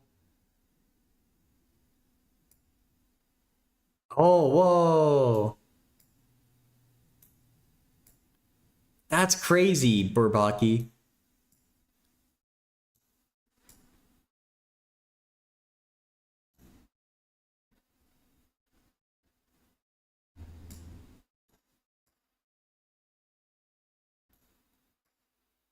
Well done. Using linear algebra? Oh, I bet. Yeah, that's probably a neat application of it. I guess oh, yeah, I guess you probably do some projections. Yeah, I can kind of roughly sketch out part of an idea of how that might work.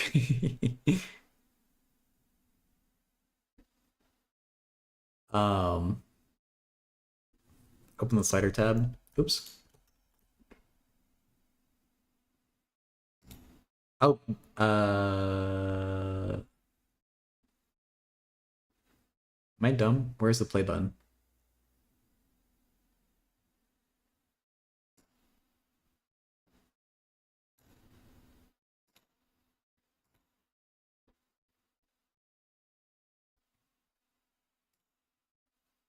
Ingles? Oh, there we go. I was looking before for a play button. Cool.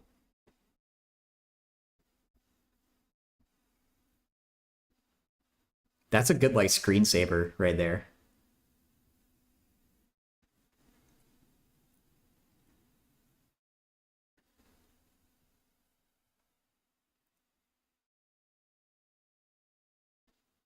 Well done.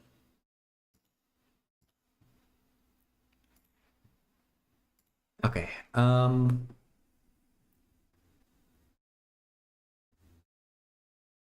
Paint the sides of the cube. Make each one a different color and split each of them up into 3 pieces and then slide them around.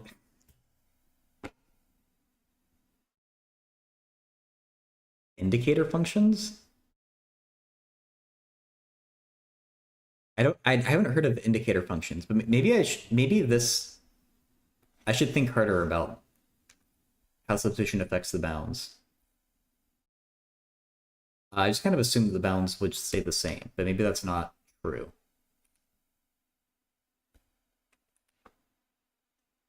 Um, when x goes to minus infinity, does you? I mean, it's probably easier. It's probably easier to think about x minus 1 over x. If x goes to minus infinity, um, that's still minus infinity, so I stand by that one. If x goes to 0 from the right, um, that's negative infinity. Oh, it blows up to positive infinity. That's the key. Okay, thank you, Jacques. Yeah, that was a terrible mistake of me to assume that the bounds would be the same.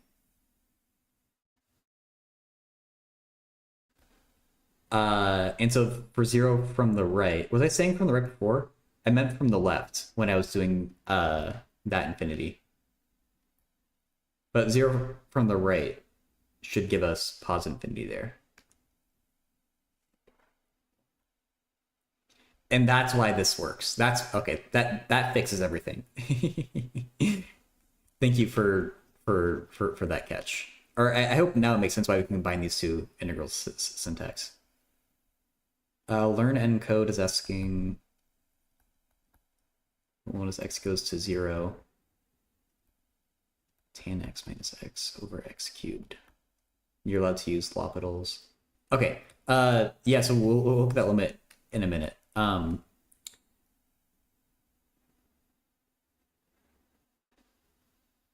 All right, so syntax. When we apply a u sub to that integral, for the reason we said before, the integrand becomes x minus prime du. And the x minus prime is just being lazy and not actually finding the derivative of that, which theoretically you might have to at some point, but that's okay. Hello, Aaron. Aaron, sorry if I'm saying that wrong. And then the bounds of the integral, I think it's easier to think about the bounds with u equals x minus 1 over x, which is where that thing came from.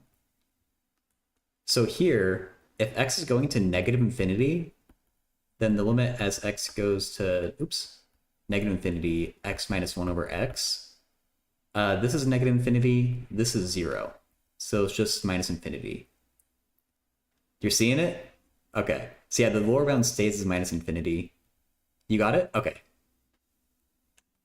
No worries.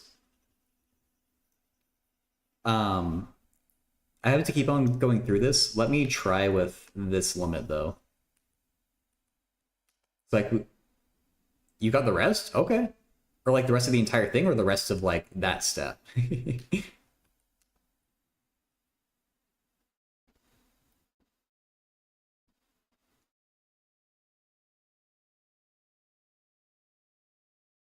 Matthew. I'm doing good. How about you? Okay, fair enough. All right. So this is learn encodes question. I'm just making sure. Yeah. Okay. So let's think about. Oh, that's a cubed.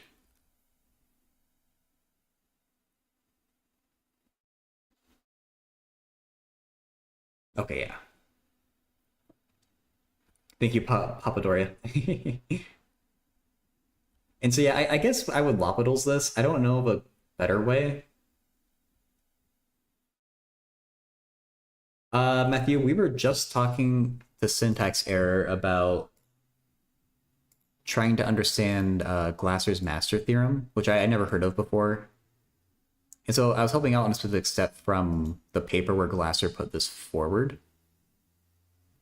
But I'm just switching now to just a regular like limit. But that's what we've been talking about.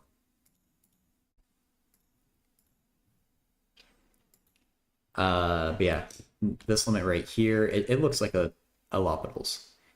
Yeah, I dual stream to Twitch and YouTube. So the chat that's up there is only Twitch chat. I keep meaning to change that to show both chats, which I'll do at some point. But I dual stream, so if we apply L'Hopital's here, tangent goes to secant squared. X goes to 1, x cubed goes to 3x squared. Yeah, just warning, if they're JE advanced questions, there's a very high chance I can't do them, but you can feel free to try me. Thank you, Papadoria, for helping explain. Oh wait, I didn't check this was indeterminate. A power series probably work too. I just like using L'Hopital's as a sledgehammer, I guess.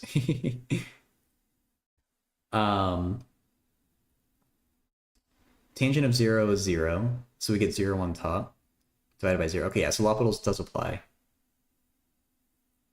Oh, learning code, are you using a small angle approximation for tangent?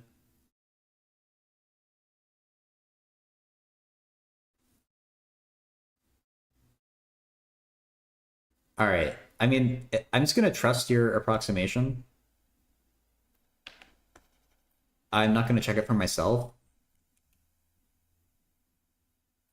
But if you want to say that tangent is about x plus 2 over 15 x cubed, that does make this limit very easy.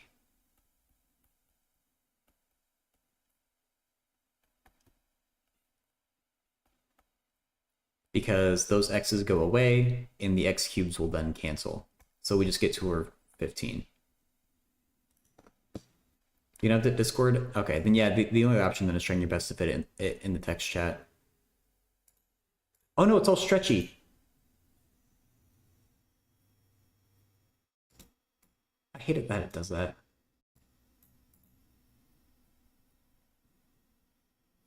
Tan prime equals 1 plus tan and tan x equivalent to x.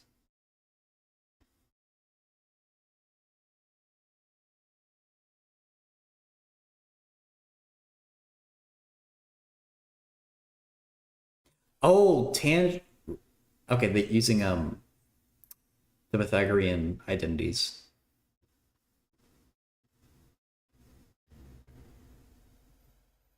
I guess so. That would get you the first order term. Yeah, tan squared. I figured that out eventually.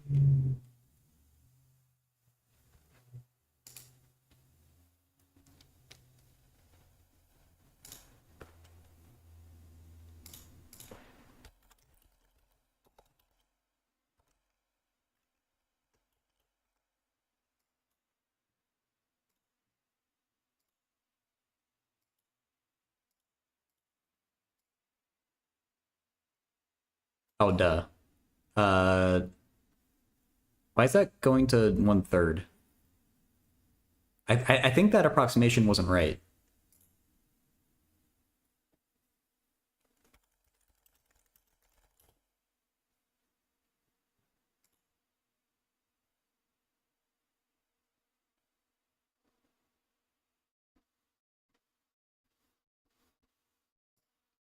Yeah, that's the approximation we would want.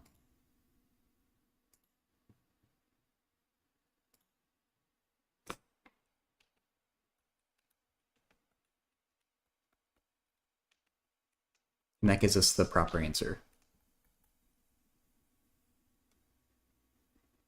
Lop out of once, you get tan squared plus 1 minus 1.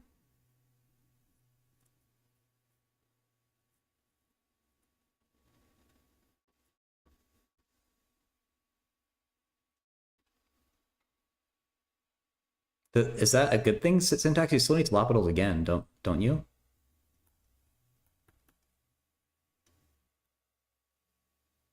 All right. Good luck then, Aaron. Sorry if I'm saying that wrong.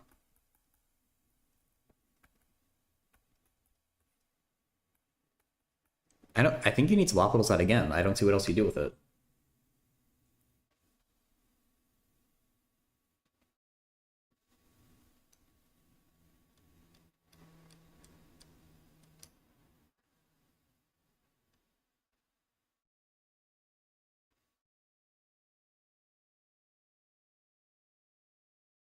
I mean, well, yeah, but oh, I see what you're doing. You sneaky beaver.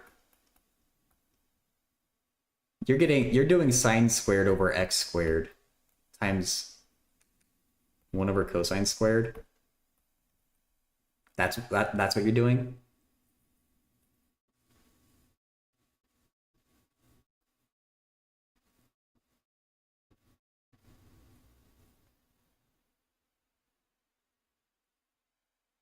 Yeah, like that will be 1, that'll be 1.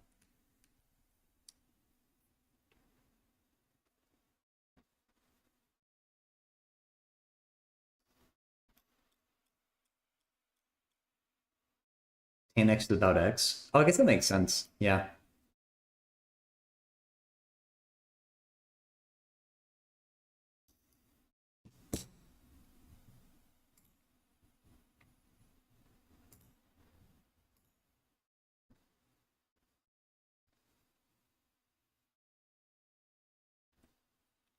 Okay. So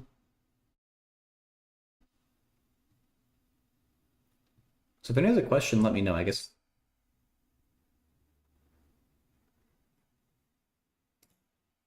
no one's posted anything to the Discord that I've seen.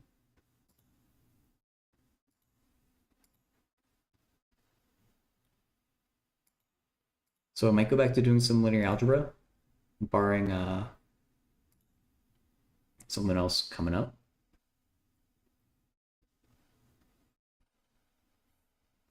Yes, linear algebra. Yeah, I mean, this is pretty basic stuff. I'm just learning, I'm just like reviewing like linear transformation stuff.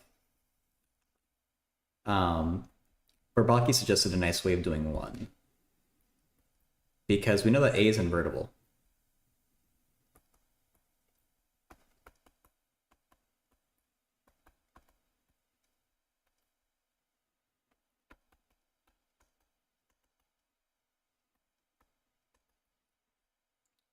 I think that's the quickest way I know it for one. Oh, right, Papadoria. Feel free to hit me with it. Good luck, Aaron, with your studying.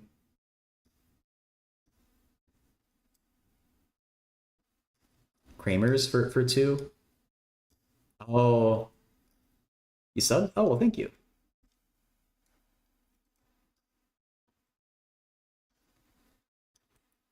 Um,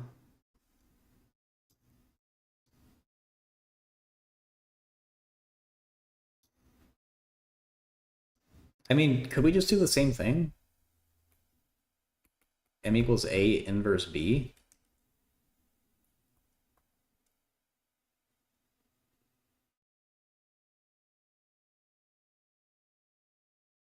Inverse of A is transpose of the comatrix. Right. It's been a minute since I've done Kramer's rule. But I feel like this might just be what they want there. I don't know. Bourbaki agrees at least. Okay, let's look at Papadoria's question. Patented Papadoria question, which are usually pretty challenging.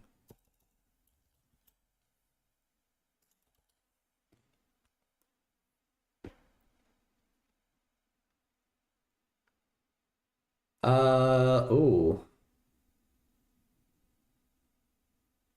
We want to maximize this. Because it's not going to have one solution. Or, unlikely to have a single solution. I assume they're real numbers. Papadoria, are these integers or real numbers? I'm assuming we can just use multivariable calculus here. Plug one into the other, and then take some partial derivatives. If they are integers, that makes it a lot harder.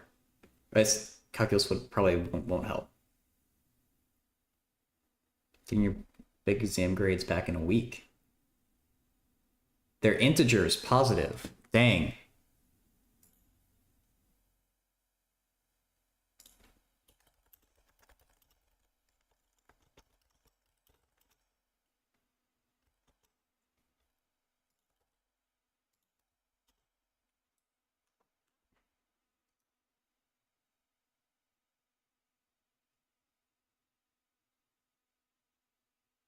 Well, I hope you did what one of our stipends syntax.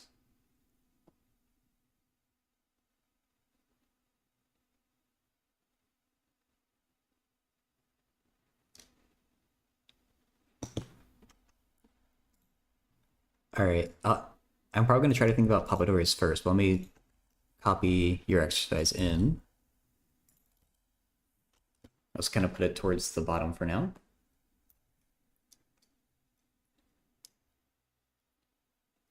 Finitely many possibilities. Yeah, I guess this one. Well, yeah, I assume this has infinite, but this one is going to restrict us.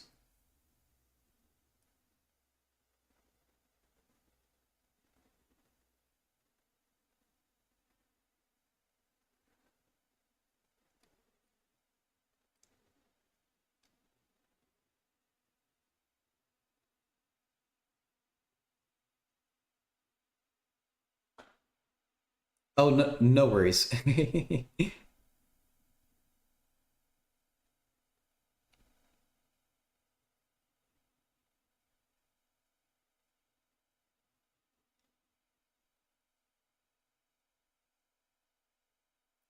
um, I don't know how you would solve this systematically. Like,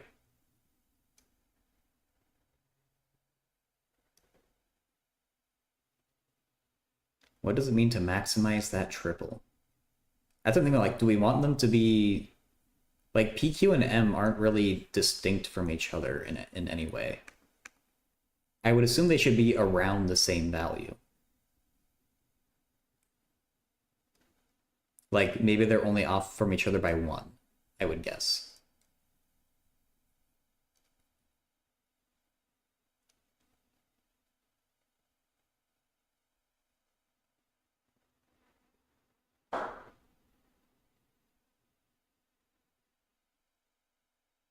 Individually, they should all be greater than 4.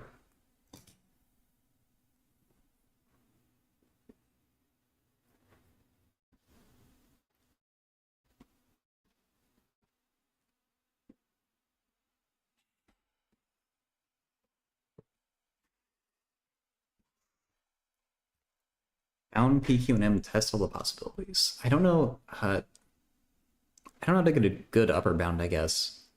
Would it be helpful to get a common denominator there?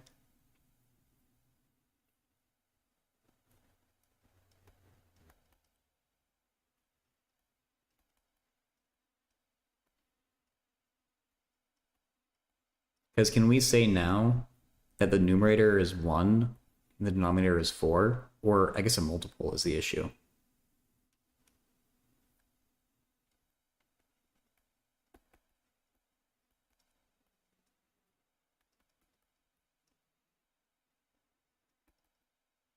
Some integer n.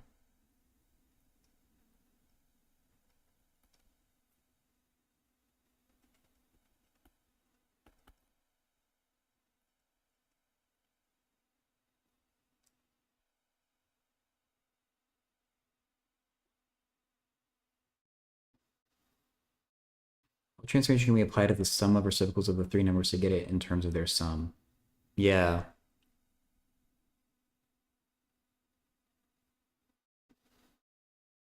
They're at least bound by 14. 12 might do the trick.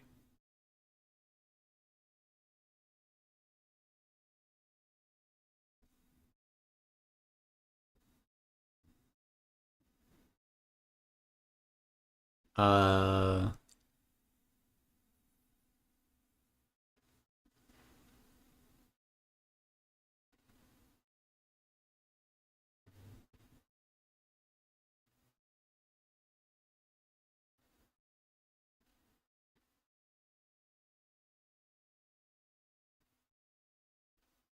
You know, it's not linear, but I did just get 4 equations and 4 unknowns.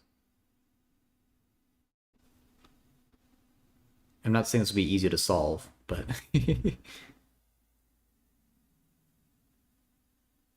Probably better to go along Matthew's train of thought with educated guess and check.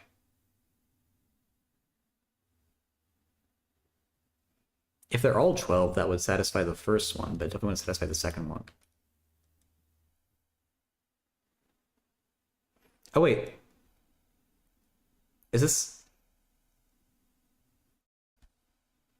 Oh, I misunderstood the maximum of P, Q, and M.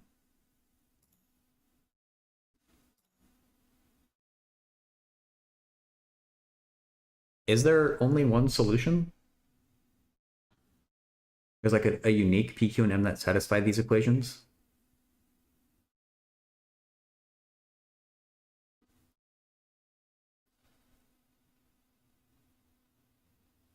Yeah. I thought we were maximizing like their sum or something. Because there'd be many solutions, but no.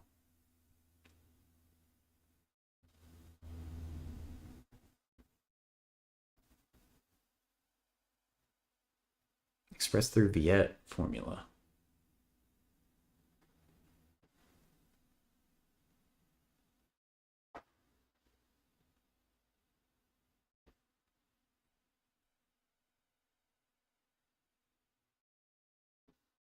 Yeah, Papadori.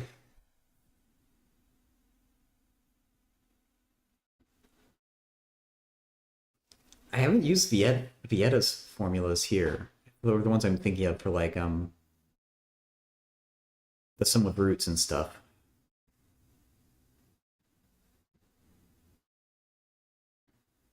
Hey Doomwood. We can think about it after this one. True maximum can't be 100, then 99. Hope to reach it in a reasonable amount of time. I guess so. Oh, can velocity...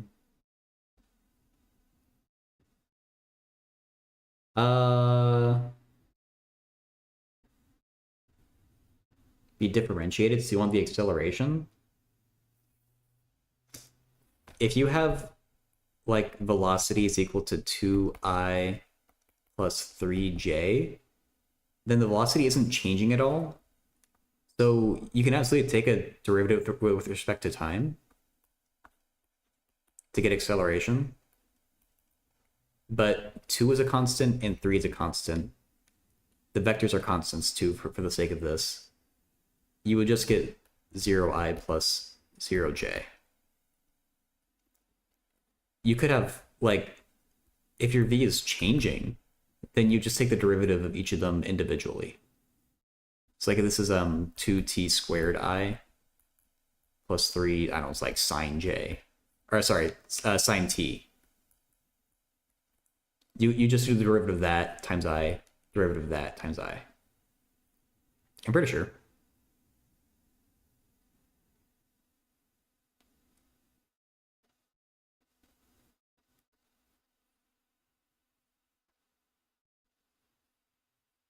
Yeah, I don't think there's anything too complicated for that piece at least. No worries.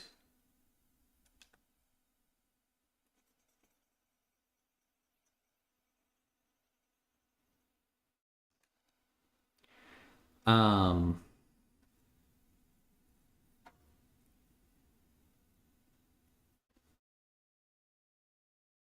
do you know what with units with no t? Oh yeah, it's basically it's not accelerating in that direction, so it's going to come out to be 0. Constant velocity is 0 acceleration.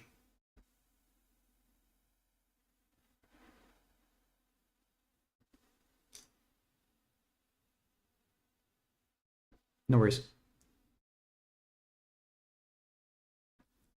Uh,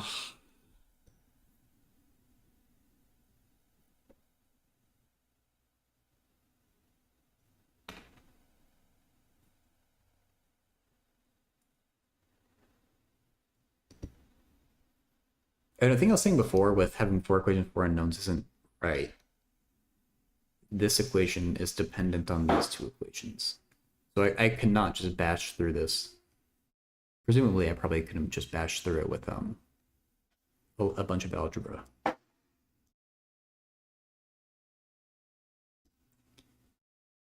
Um,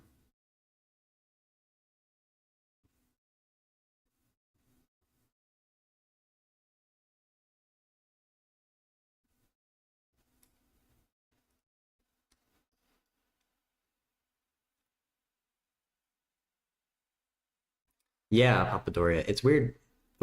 3 unknowns, 2 equations.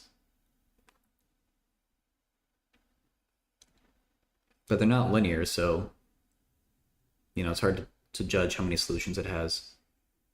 If you multiply them,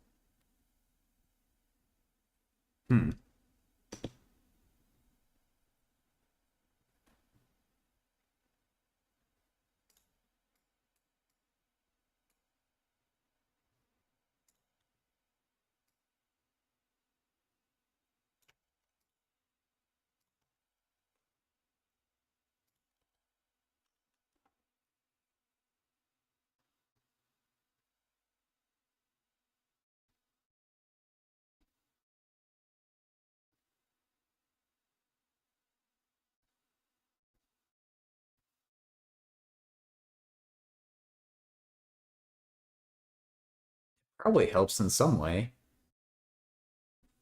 A number plus its reciprocal seems significant, but I don't know how. The equations, you guys saying P, Q, and M are solutions to... Oh.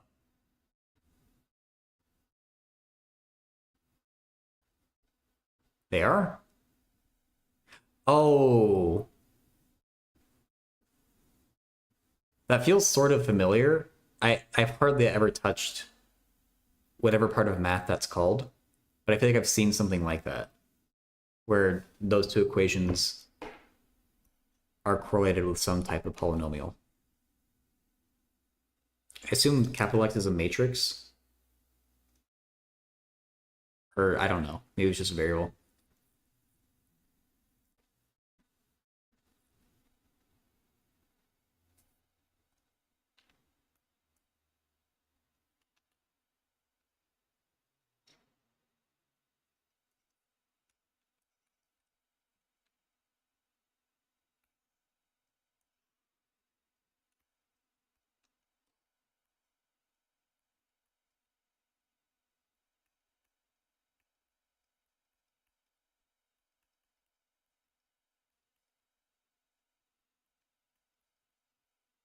I assume equals 0.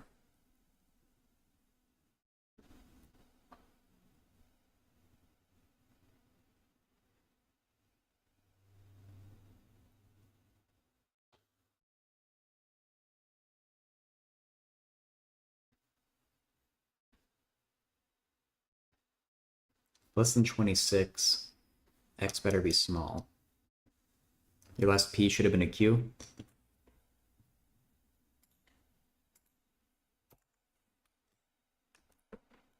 Right. And so yeah, these are things that look like X plus 1 over X.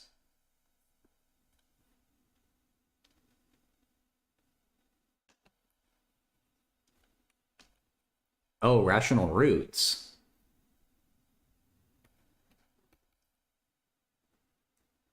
I guess the N is weird.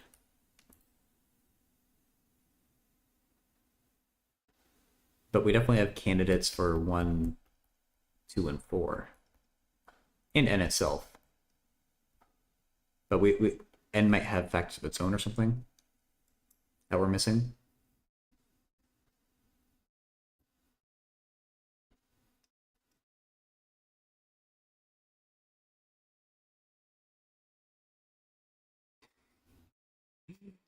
Come crawling back a second time to call me a noob in one day, Ayush.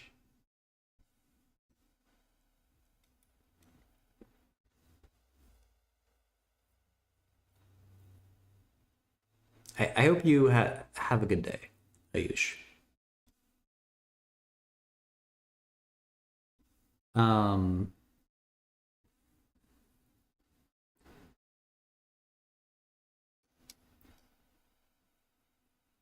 so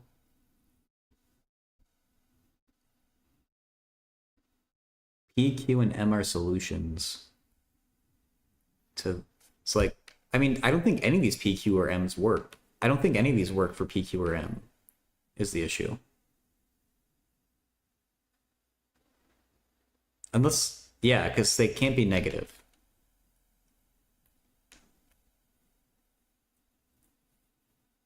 Um, this polynomial apparently these equations that I made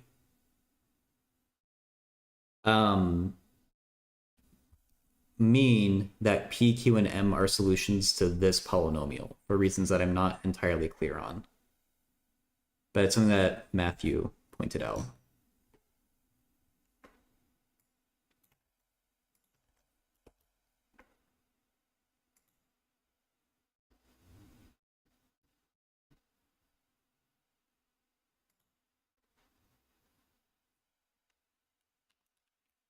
I'm not sure the rational root theorem is helping us, but oh, Jacques is saying to compare it with that, which that could be what we want.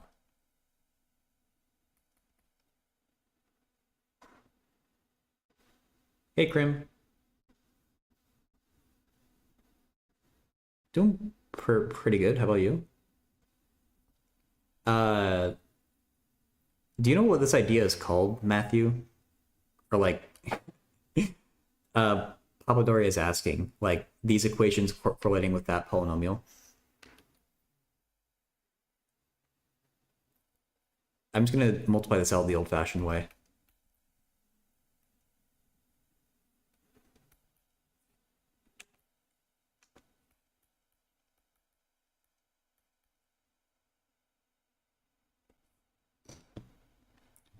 Just the duality between...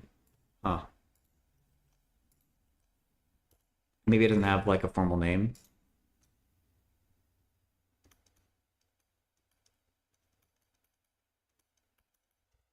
I've seen a thing like this for quadratics, Vieta formulas. Oh, okay. I've seen the... Oh, this is Vietas in reverse. That's what you're saying. Oh. I was thinking of the forward identity. Or of like, I've only ever seen them using like, I guess like forward.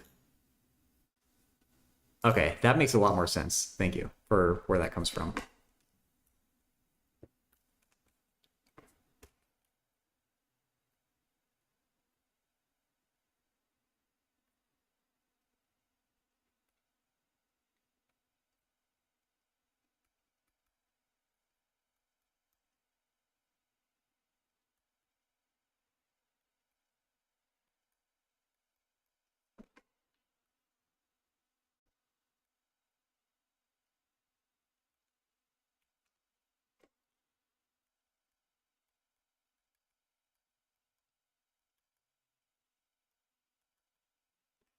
Okay. MPQ. Oh yeah, no, never mind.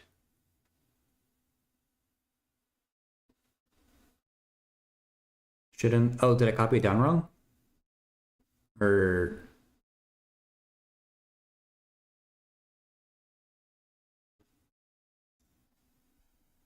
oh, okay. 104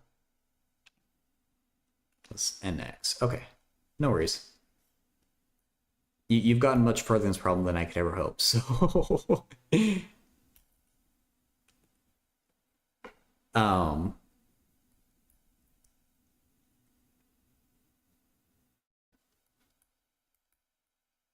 well, wait, isn't this just the same thing?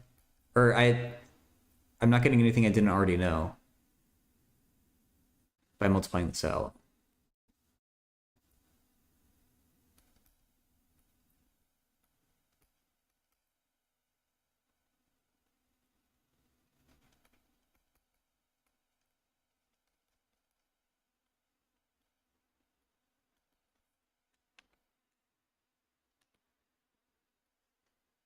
Hey, Lucas. Yeah, the coefficients. Yeah, because of the way this is made. But I guess that's a way that you could. Oh, I don't know. Oh yeah, I heard of that at MD with like hyper Catalan numbers or something. You're stressing? Oh no. About school or what?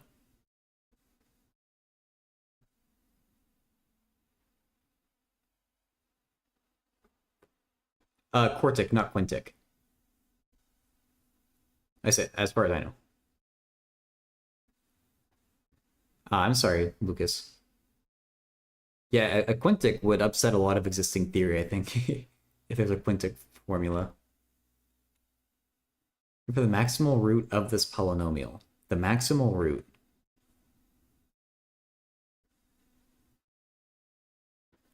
41% with 2 tests remaining in an exam. You lose 50%, you have to redo the entire... Oh, man.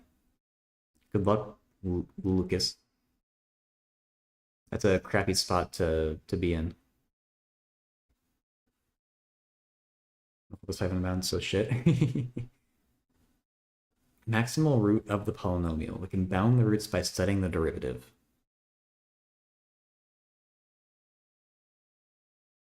Right. Okay, so p, q, and m are the roots, and so we want the maximal root. Bound the roots with the derivative. How does that work? I guess they have to happen on either side of the critical points, is the idea there.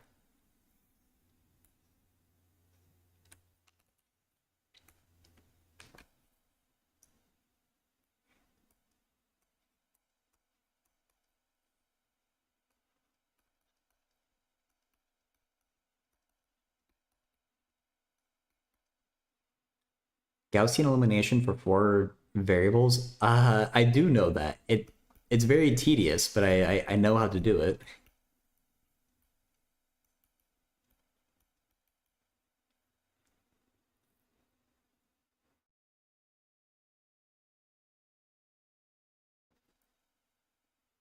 And so the critical points, oh, this sucks. Like, we got a quadratic formula of this?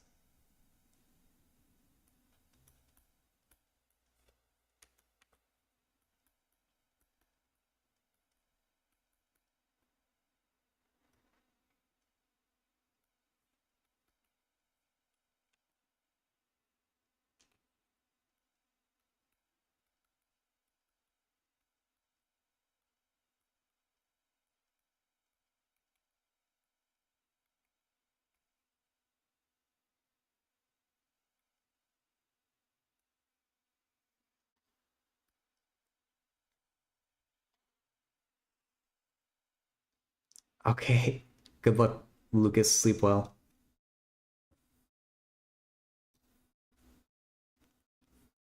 Dang, Aaron. Yeah, sure, sure. It's right there at the top.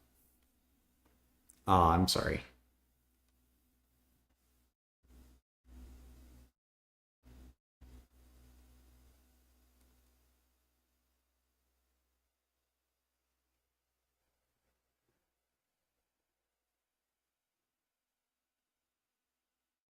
AMGMHM.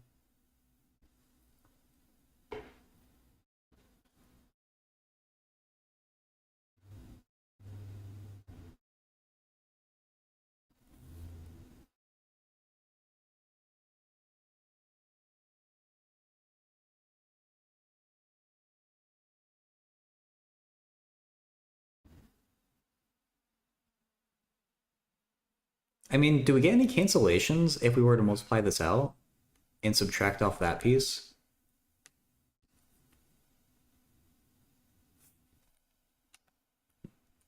Oh, there's a bunch of people are agreeing on the AMGM stuff. Uh, so is it PQM is less than or equal to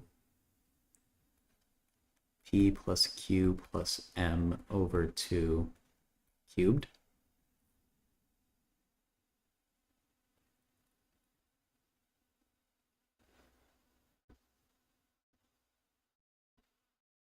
A third? Oh, that would be the arithmetic. Yeah.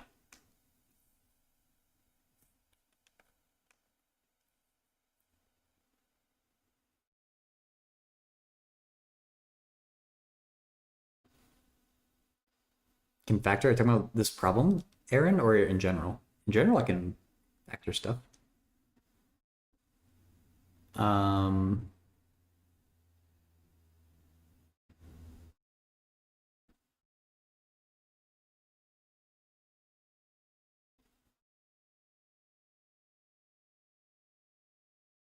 yeah, like we could raise each side to the 2/3 power, I guess, to make it actually useful for the, or I guess, are we trying to plug it in here or something?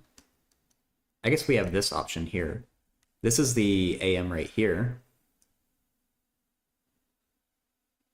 I don't know if that's a helpful thing to 2/3 power mention. Well, let me make Wolfram Alpha do m plus p plus q squared. I'm just like, I wonder if that just simplifies on its own without having to do AMGM stuff.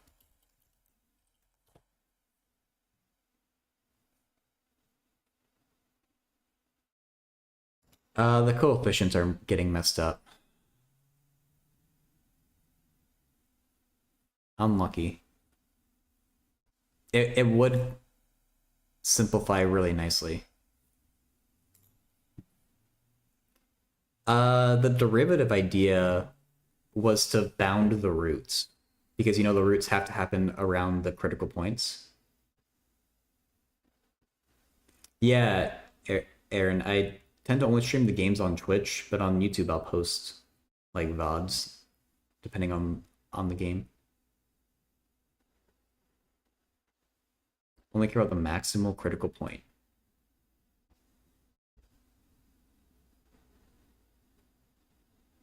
I guess we do, yeah.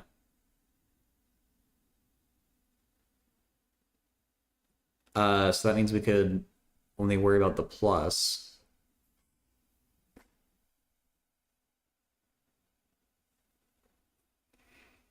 Alright, so I guess this will bound it below.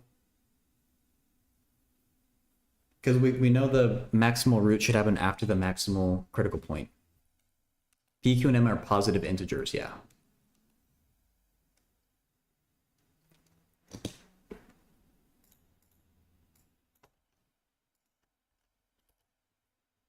Message failed to send? Why? Here.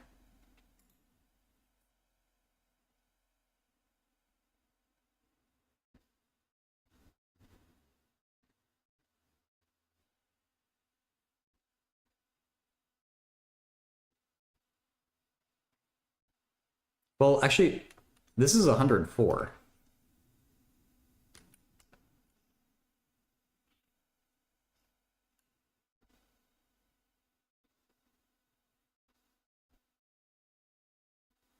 Yeah, Devil's back. That works. Welcome in.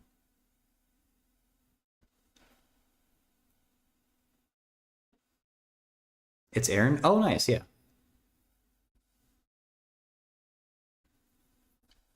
That is N. Yeah. I don't know if that's. I don't know if we want to do this, but 2 times 104 plus or minus 4 times 104 squared minus 12n.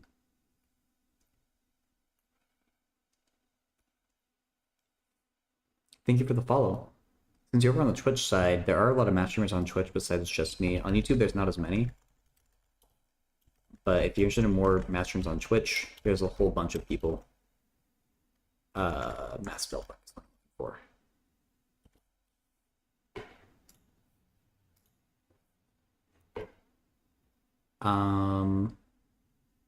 Yeah, thank you. I appreciate it. Whenever anyone hops over to the Twitch channel, I just like to let them know that on Twitch there's a decent niche of math in case you're interested in more like that. So yeah, we only care about the maximal root. This is a lower bound for P, Q, or M, whichever one the highest is. But the thing is, we still have N, and no one likes N. N is a creature of my own invention that I want to get rid of.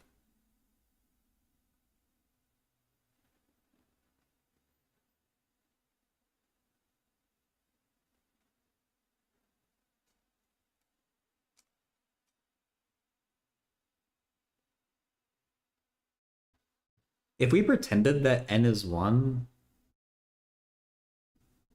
what would it be? You hate on N, it's like 10 to 5 barrels off. That's true. PQM is 4N, you get 2.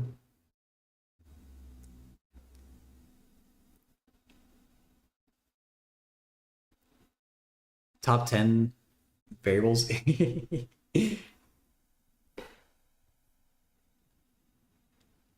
PQM is 4N, you must get 2.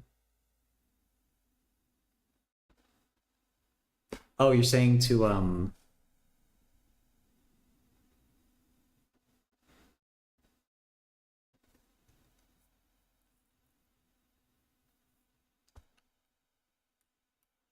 maybe like, are you saying to say M is equal to 4N over PQ and plug it in over here?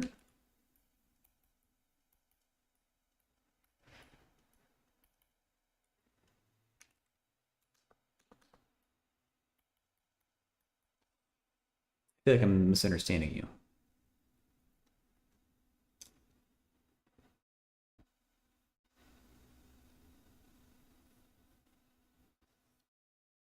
Lowercase omega? Yeah, omega's a nice letter. Not quite doing it justice there. Something like that.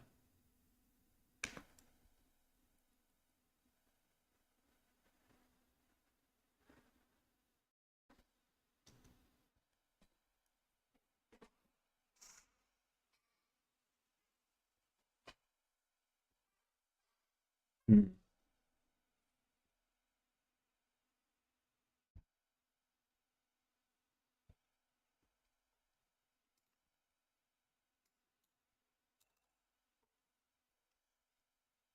Use your computer. Okay, Aaron.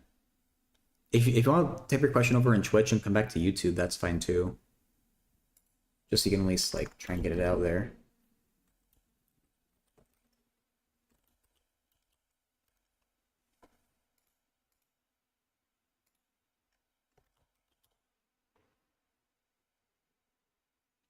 Okay, just for fun, I let n be 1 in the discriminant,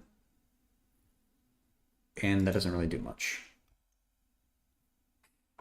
Is there an n that would give us a perfect square? Like, we know it needs to be an integer.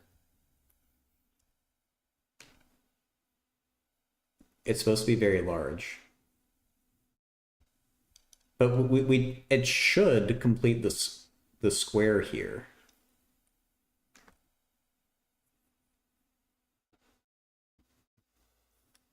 Like, maybe n has to be something.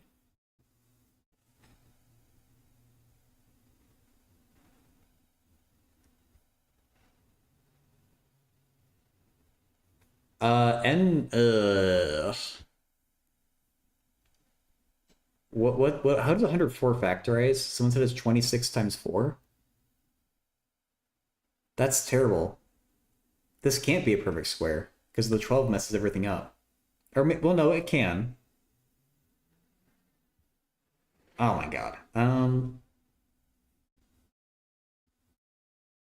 He can be this, uh, just saying I have bound p,q,m by 12. Easy to test every integer below.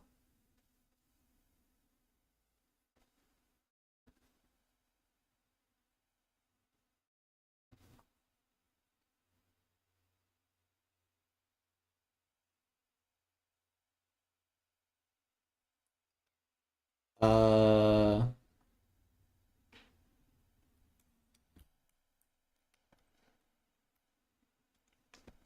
I think along the lines of like 112. If they're all equal, you get 1/12 from the first equation. But that obviously doesn't work here. And so you're saying only one of them is more than 12 and the rest must be less? I guess you still have quite a few possibilities to check for what the other two are.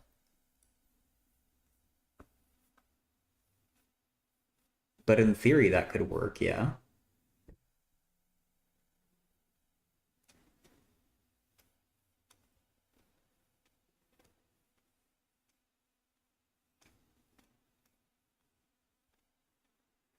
So treat BQ and M as reals? No, I think we're gonna get some strange answer if we do that.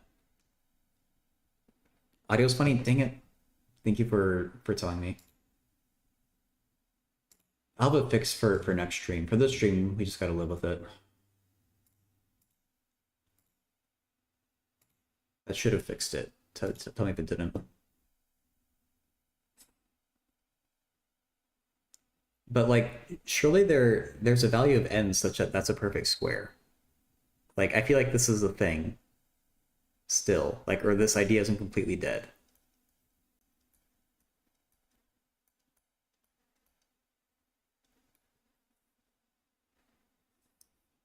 Okay. Yeah, I know what's causing it. I just can't. The only thing I could do to fix it right now is just to stop playing music.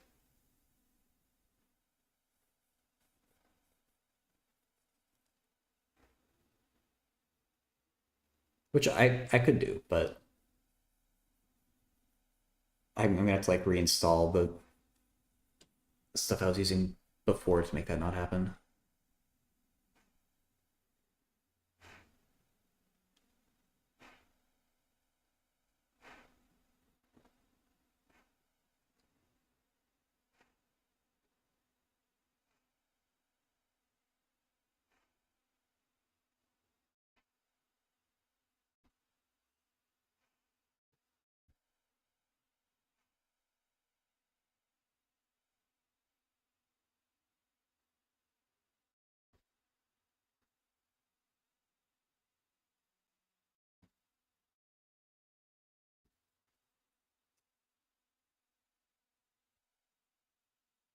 Cyberpunk slash futuristic vibe. Oh, nice.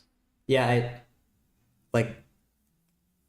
I think the genre in general is called like synthwave, and in terms of just like electronic music, um, I like it.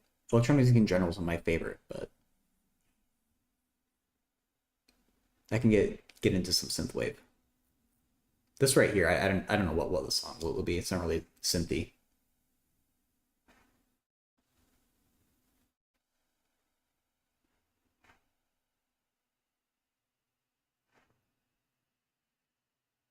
And I swear there's got to be some way we can name an n that makes this number a perfect square, and we can make progress on that problem.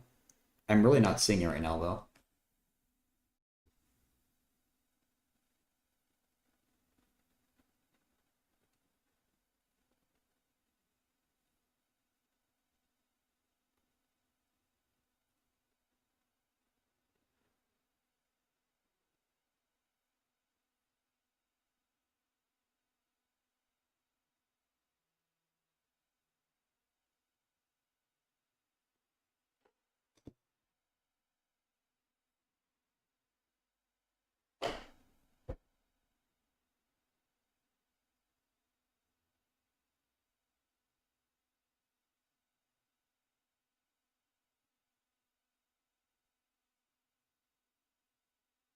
Oh wait, the thing I was saying before is reversed.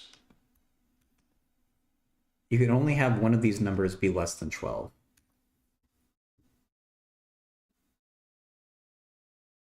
Oh, really, Papadoria? Okay, maybe I'm wrong. Papadoria is going to give you nightmares? Yeah. Uh,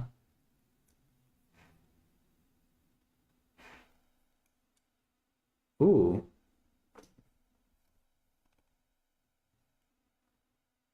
Okay. Uh, so Matthew, that's probably the, we probably have to abandon the polynomial thing. That's what Matthew is saying.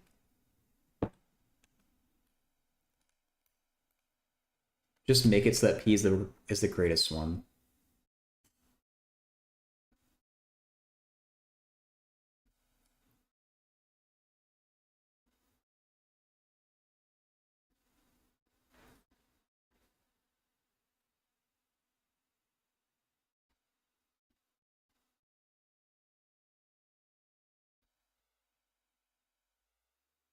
We don't necessarily know where Q falls though.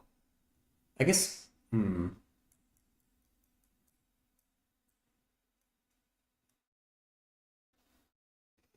But I guess then we have two equations and two unknowns.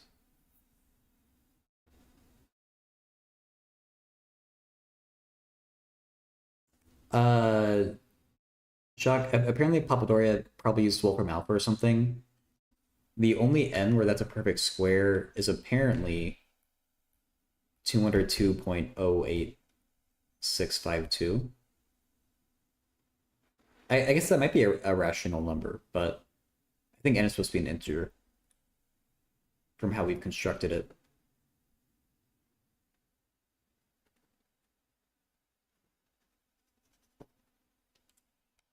And there's a lot of possibilities to check for n by hand, which is why I was like, I wasn't into it.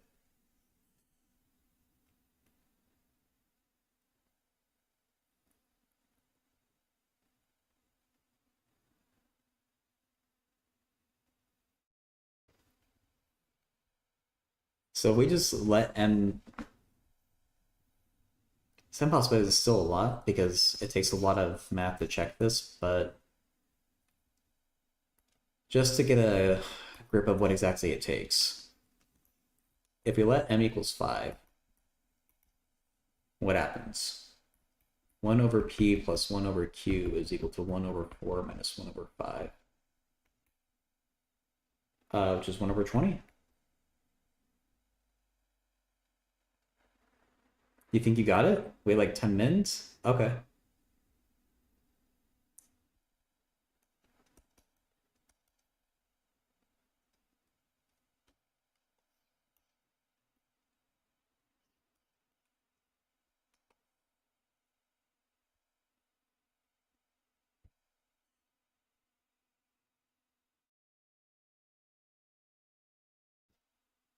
Yeah, we're gonna be in suspense for Krim's answer.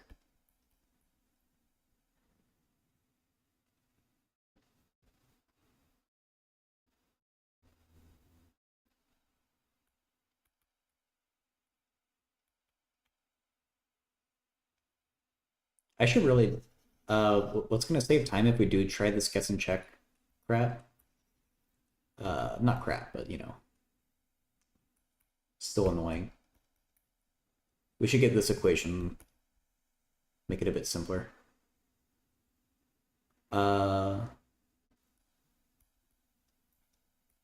For him.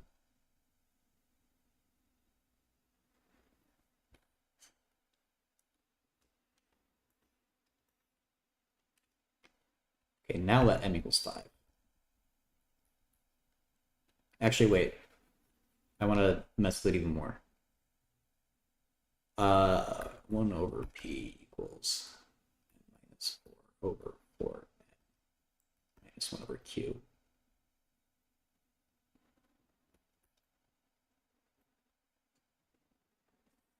Just do all these manipulations at once.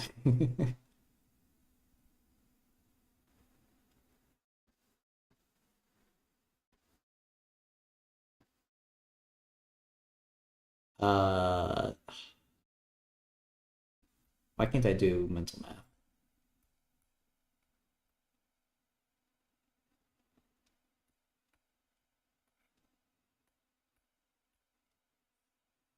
Like that?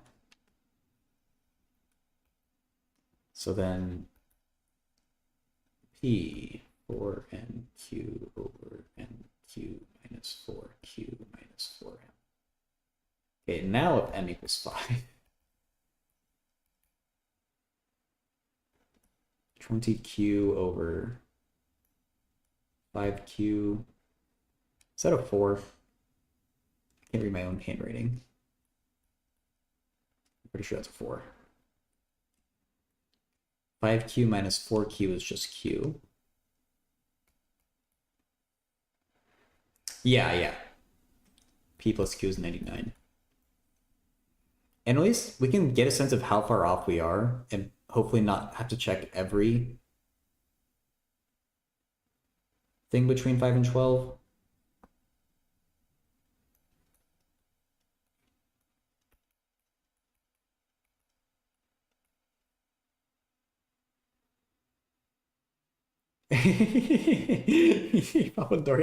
It is much better, okay? I wrote that 4 much clearer the second time.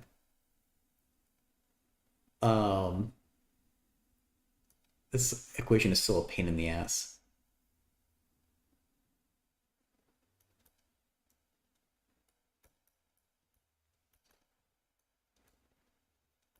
$99 times 20? What's 20 times 100? 2,000 minus 20. 1980?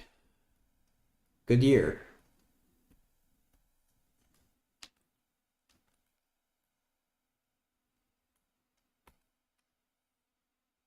My 99Q looks like 999. What? Okay. Peak here. The 20Qs cancel.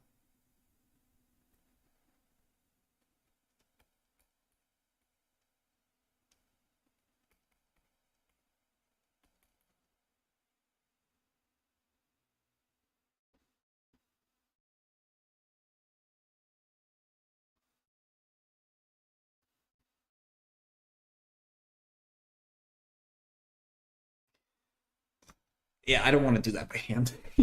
I don't know how that factors.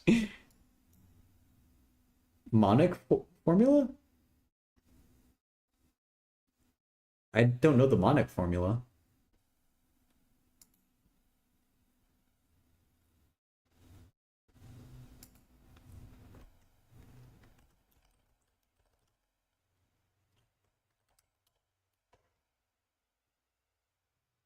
I do have the best formula of them all, which is called Wolfram alpha.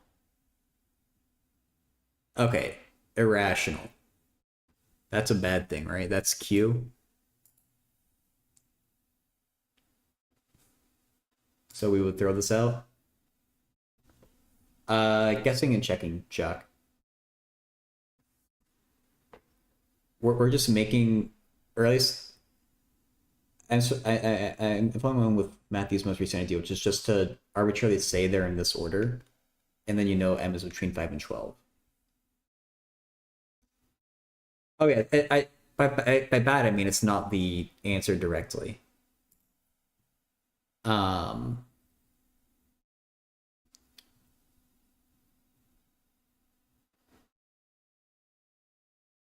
I don't know how to interpret this for how close or far off we are.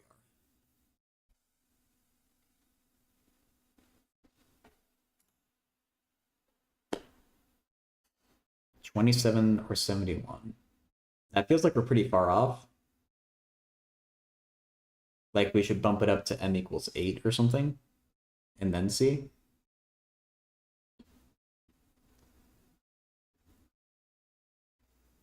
But this is so much algebra.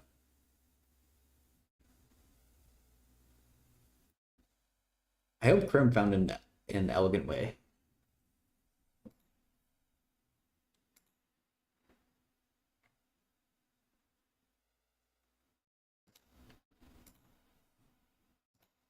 Start from the highest and shooting for a maximum. There should only be one M that works, I think. Once we find M, P is going to be the maximum with how we're doing this. We could speed this up and just give Wolfram Alpha the system of equations, and I think it should be able to solve that.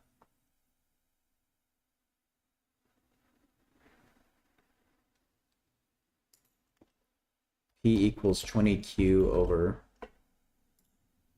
Q minus... wait, no, that's for M. P equals NP. Okay, 4MQ.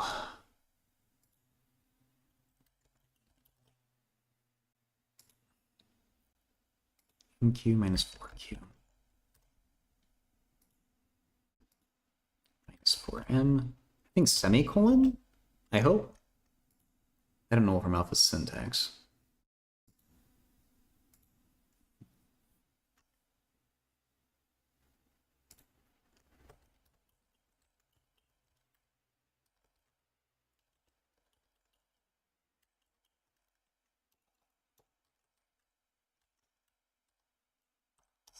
The test. Don't do any of this, Wolfram.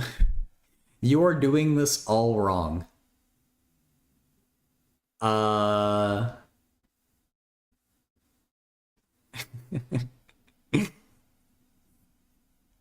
we say X, Y, and Z, I guess? MPQ. So P should be X? Wait, no. M comes first in the alphabet.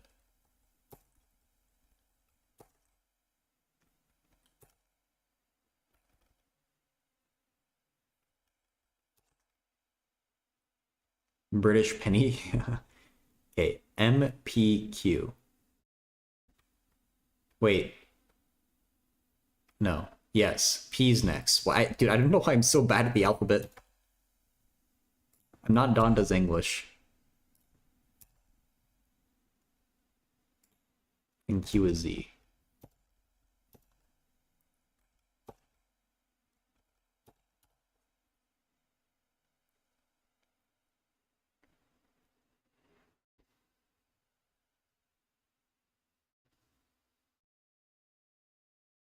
Okay, those are actual numbers.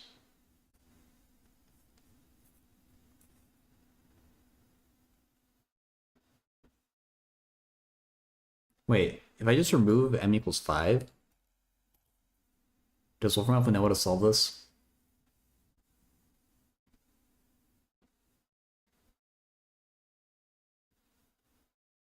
Spoiler alert.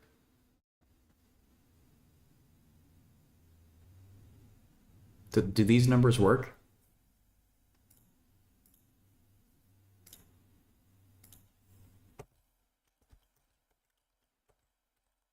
That is a fourth.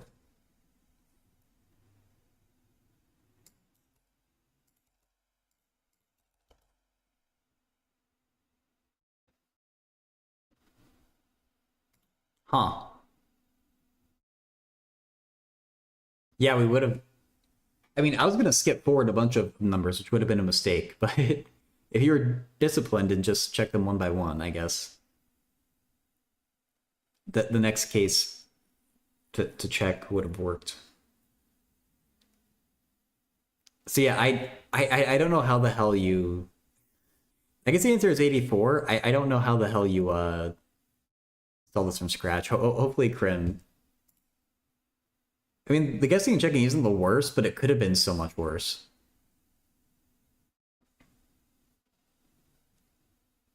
Um, experience, I guess so. Yeah. Um, I just like posted the thing about the monic equation.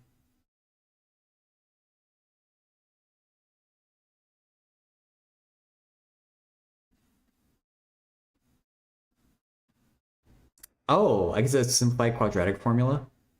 Okay, fair enough.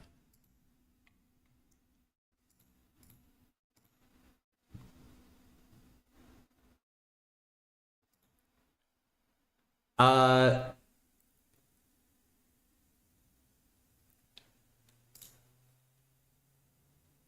oh, you couldn't find the final answer? I mean, we Wolfram Alpha did, to be honest. We found a system where you can guess and check that Matthew started us on, or that Matthew found.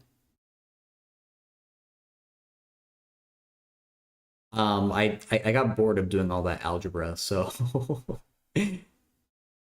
I just made Wolfram Alpha do it. But those are the numbers 6, 14, and 84. Um, Matthew pointed out that the smallest number needs to be between 5 and 12, so you don't have that many possibilities to check. Jockey is asking what n is. I guess we do PQ.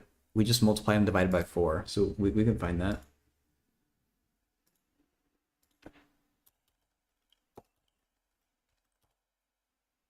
$1764, great year. I couldn't tell you a single thing that happened in that year.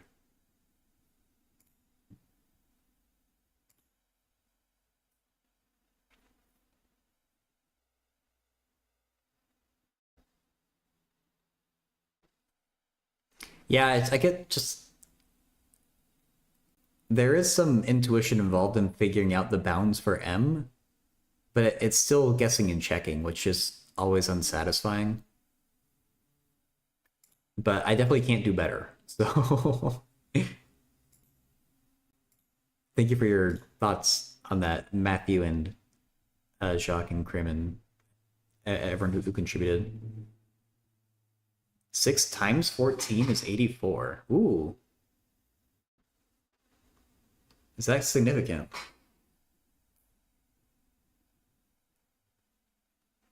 Is there a way to know that there's a relationship like that?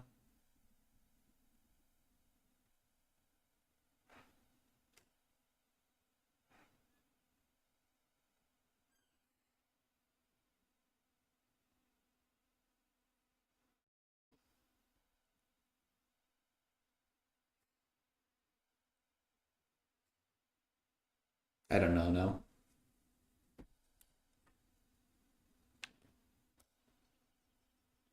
Oh, that's true. You have been waiting. Egyptian fractions? I don't think I've heard of those. I took a history of math class when we did talk about Egypt. I don't remember learning about fractions. Okay, so Matthew put this exercise in the chat a while ago. A is n by n. Let me write out.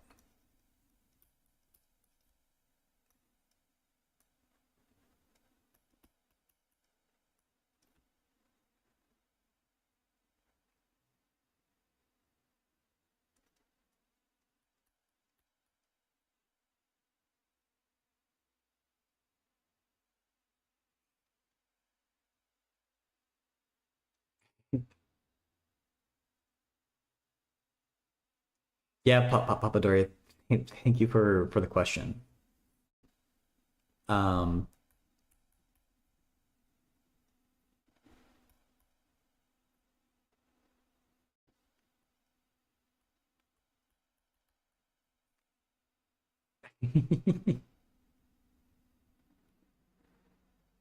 hey Ashley, I did see your exchange with eats the 2y pie.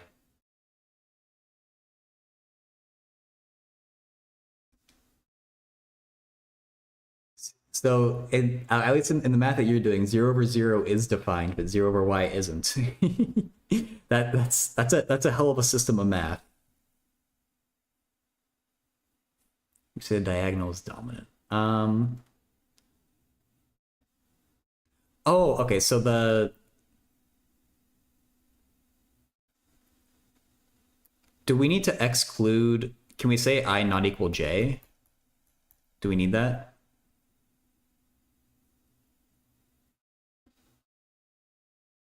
No. Yes. Okay. Yeah. Oh, with e to the 2i pi. Um.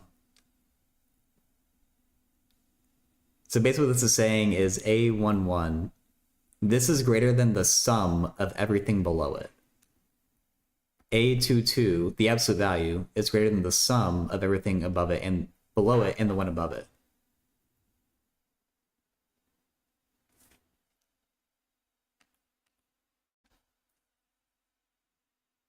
Found a new equation. Okay. I guess let's hear it if you feel like sharing.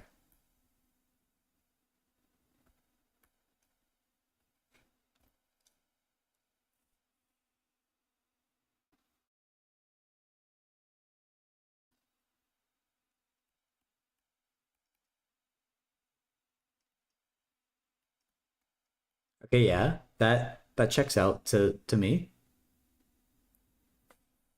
Um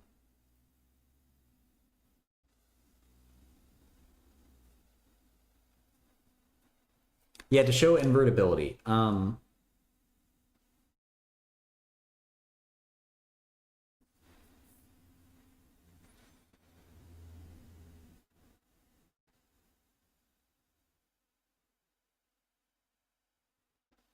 Oh, the pivots. Uh if you have pivots in all of these, like no pivots that are zero. And this condition assures you of that. If x is zero, it would be false. Yeah, if x is zero, uh, there's some step of going from here to here that will be bad.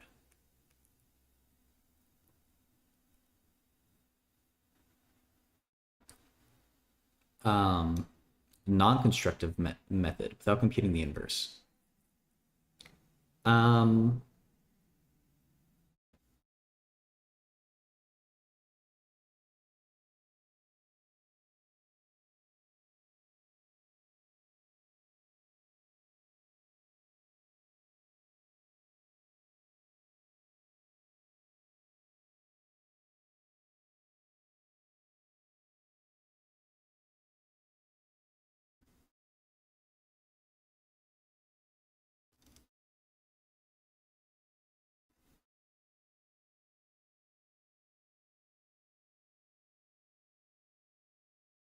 oh, going for like a contradiction, Jacques. Kernel of A is zero is equivalent to A is invertible. Yes, that does ring a bell. How do we use that here?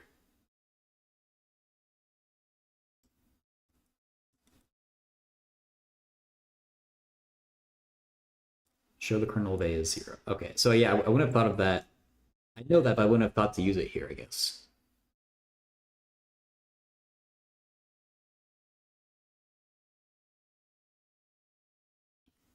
Um,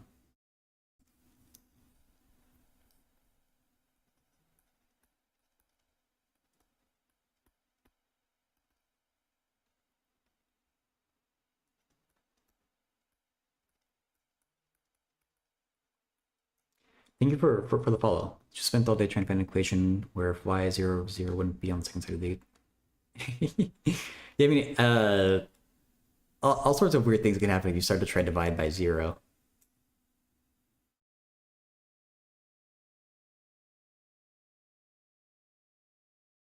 Yeah, the same thing as looking for relationship between columns of A.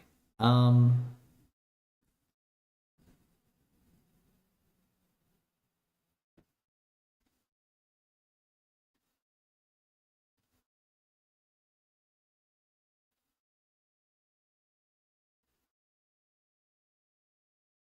oh wait, am I mixing this up? Wait, I is the row, J is the column. Oh wait, so am I actually, is A greater than all of these numbers added? And A22 is greater than all, am I going by rows?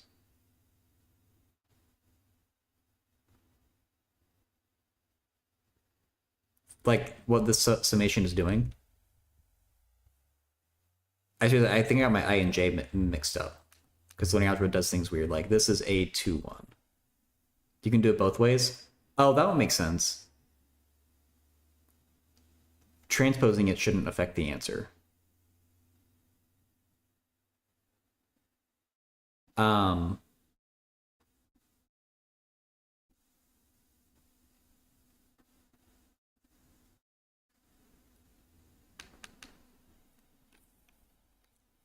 it's an equation that proves and disproves 0 divided by y and x divided by 0. What does it mean? It means you probably shouldn't divide by 0. You probably shouldn't allow it. So it leads to all sorts of weird stuff.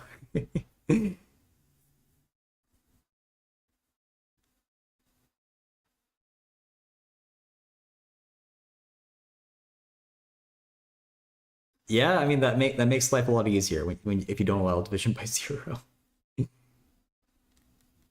Gersh-Gorin circle theorem. I haven't heard of that. Um,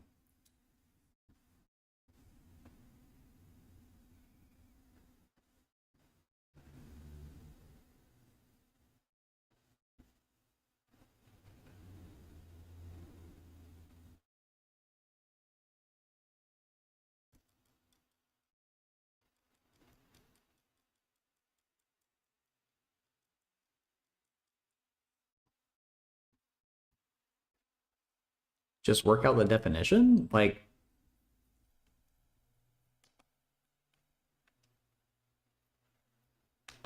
just multiply that vector? I guess we can do that.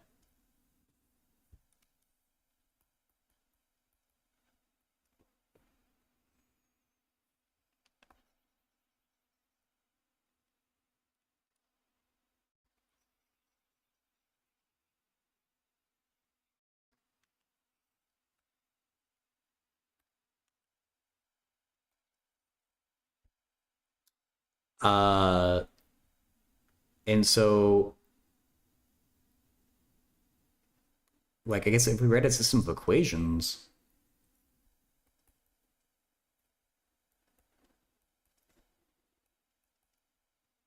it's gonna look like that.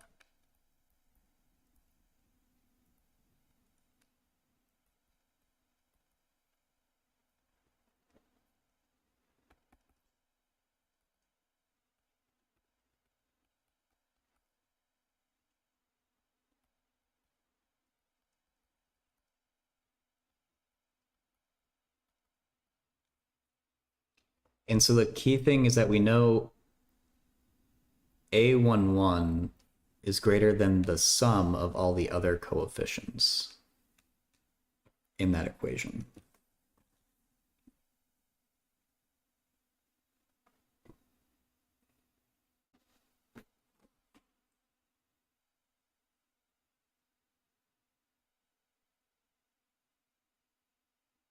Uh, or maybe we need to bound this then?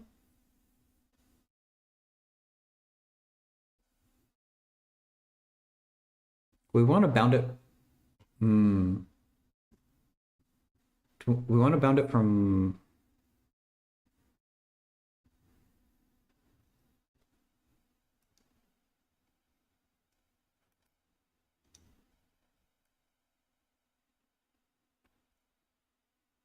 That means I guess A11 x1 plus. If we do all 1s,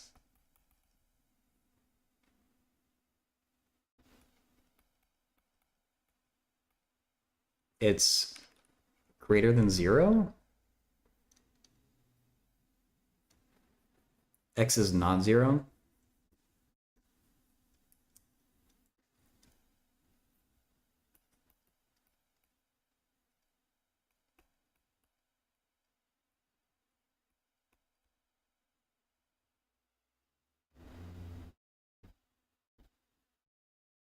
I don't know if this is the right way to bound it. It's just the way that came to mind first.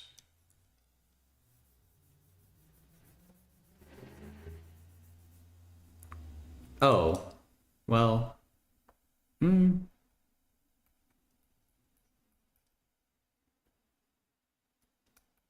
Does this imply? No, it only imply.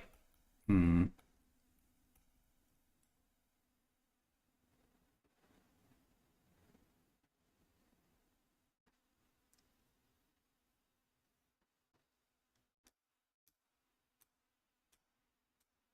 I guess I do need some absolute values.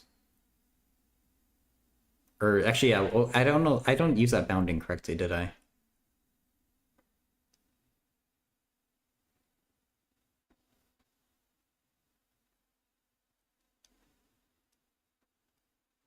It's just. Hmm.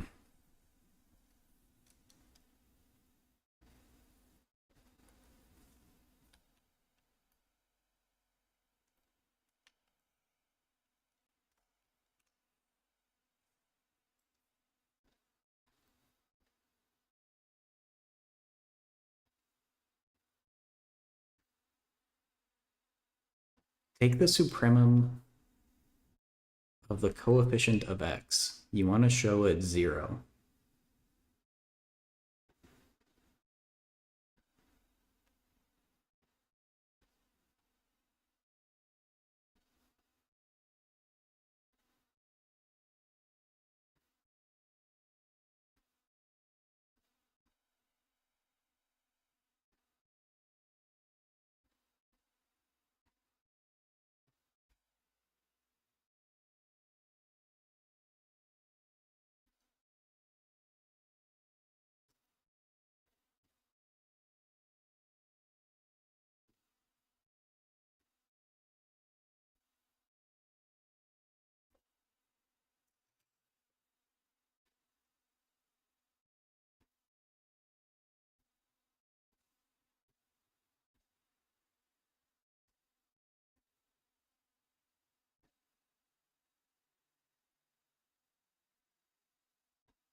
Oh, milk. That's a neat way of thinking about it.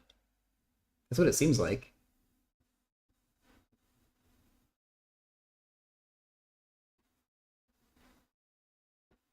I have a hard time figuring out how the hell they use this bounding thing, though.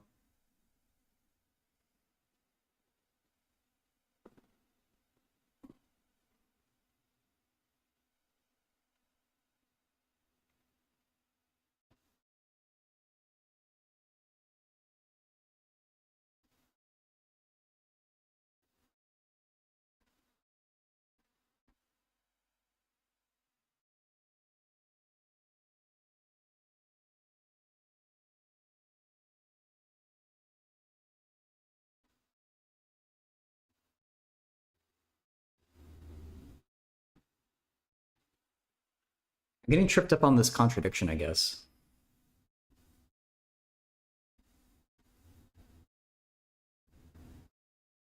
Yeah, Borlaki, I haven't heard of the Gershgorn circle theorem, but that was mentioned before. I think the goal of this is just to prove it, or like Matthew's leading me down like this path of using the null space, and I like to figure out that way. But after this, I'm interested to hear what the Gershgorn circle theorem states.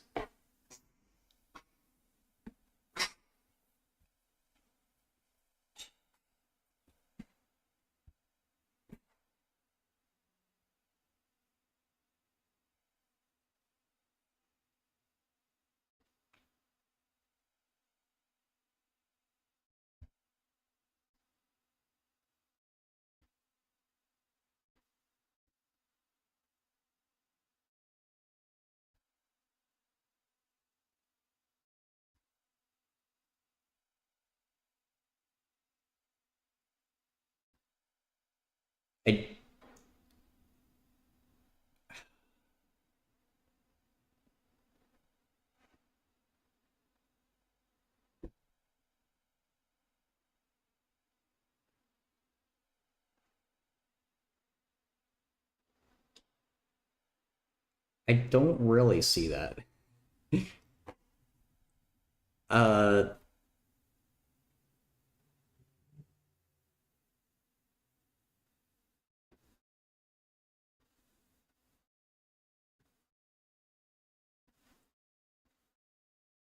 like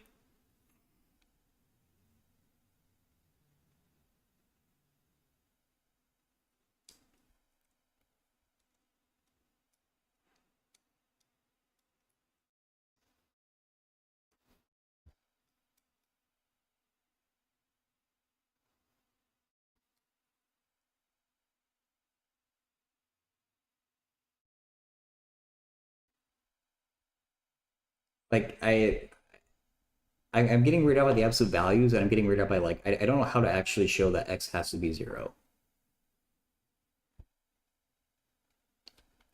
Maybe the point is that we know AII is greater than 0, or at least the absolute value of it is.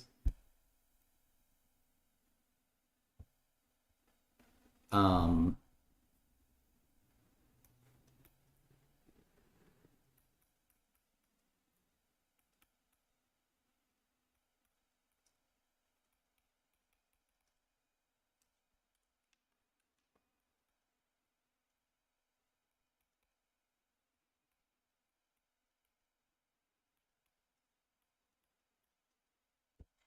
Strictly greater than. Like as soon as we get here, like, or I assume that's what you mean by the supremum of the coefficients.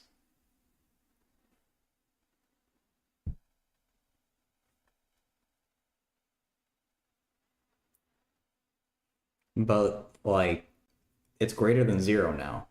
Like we can never show that x equals 0 with this equation or this inequality, as far as I can think.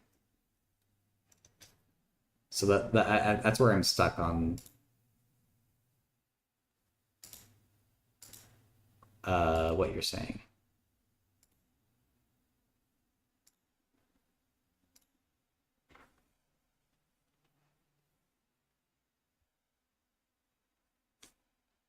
That's not what I am.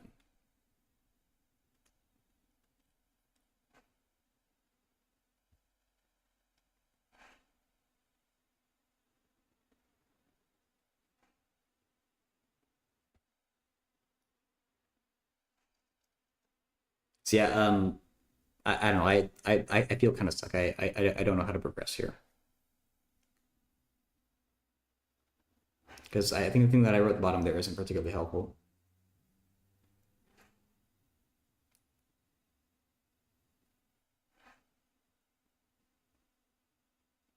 But I don't know what else to do.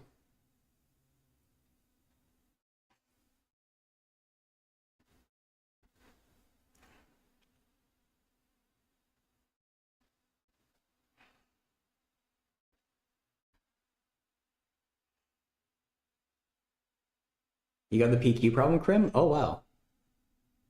Yeah, 84.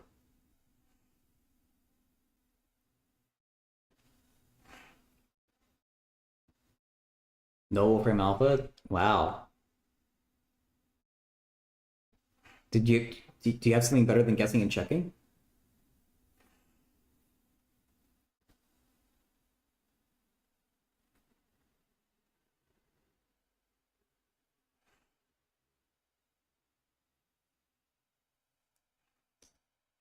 See, the absolute value of x1 is the supremum of the coefficient of x.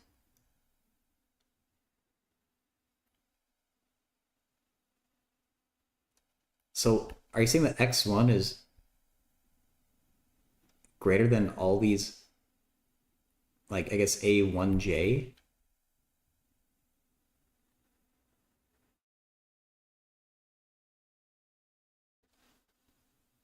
Sounds good.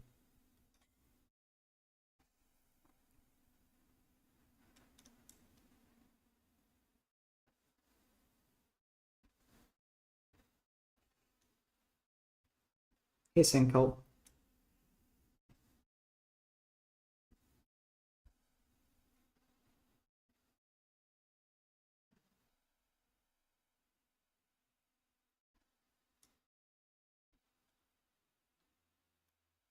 It doesn't make sense to me to be able to bound x1 in any way.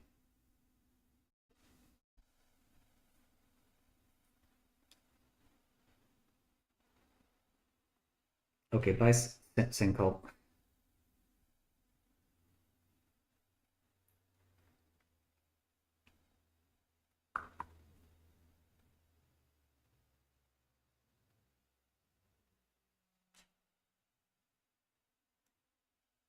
Yeah, I'm sorry, Matthew. I don't understand what you're trying to do here.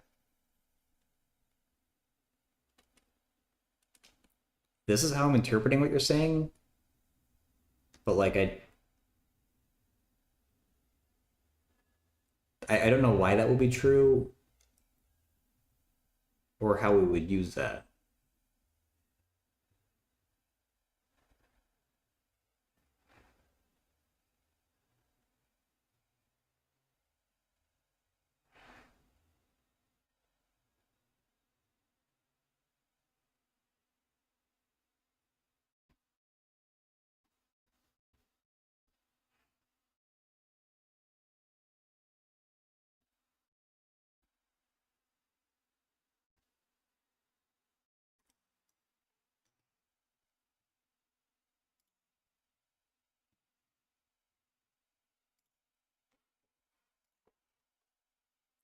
Uh, what is the Gershgorn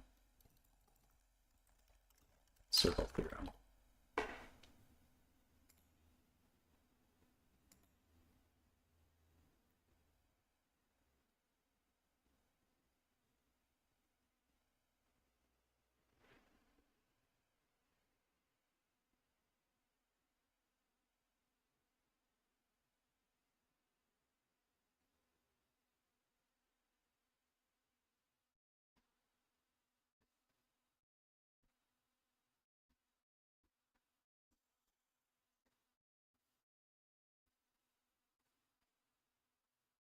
I had no clue this is saying.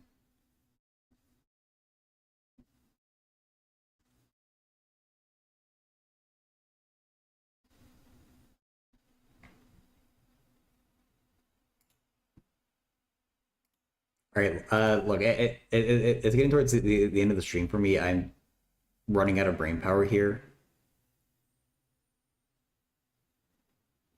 Uh, A11X1.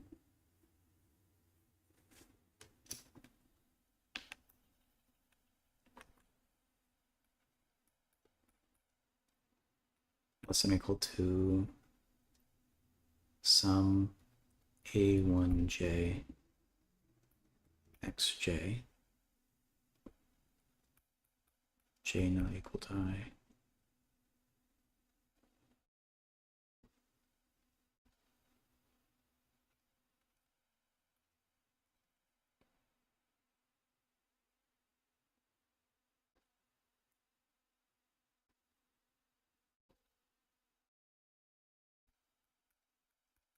XJ less than X1.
Do you need to do like the triangle? Like, I don't know how you're getting this. Do you do the triangle inequality with this? Or I guess maybe you don't.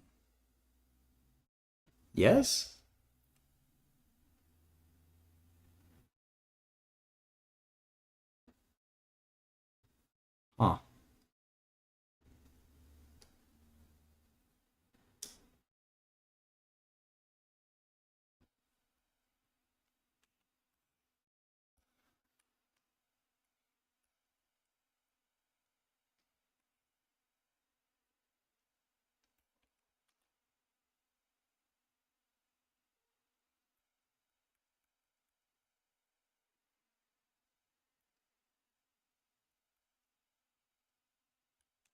Sounds good, Krim. I'll take a look at it in just a second, and I'll make sure Pawadoria, who asked the question originally, gets added.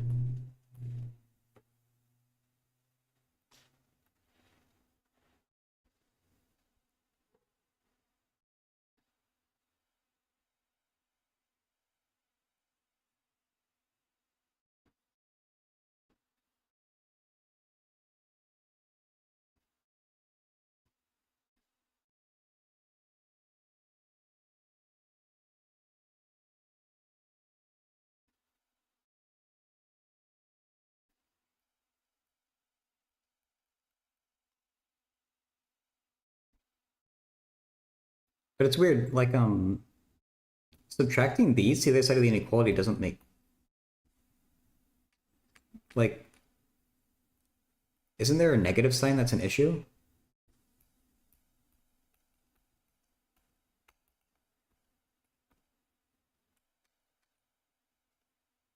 I feel like it makes sense to subtract. Like, how's an absolute value equal to a negative number?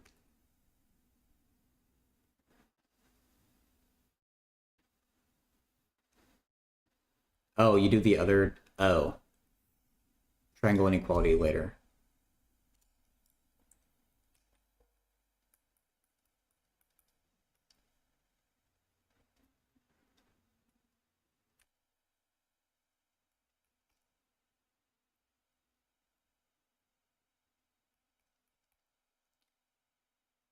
Okay.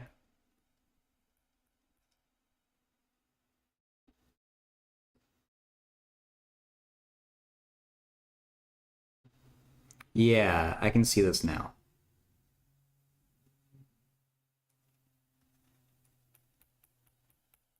Okay.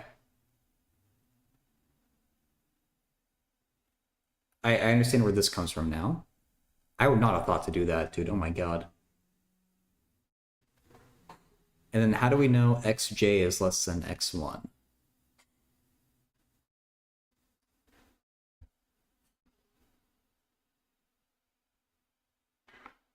Hypothesis.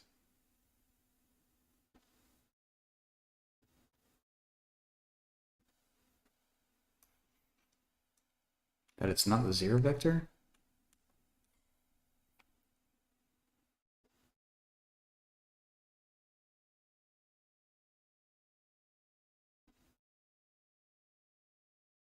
Wait,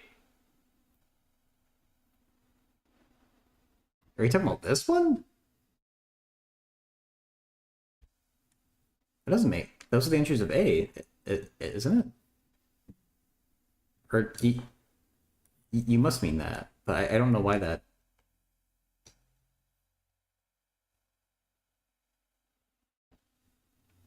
Or just if the entries... If the diagonal entries of A are the highest in the row, then the corresponding entries in X should also be high?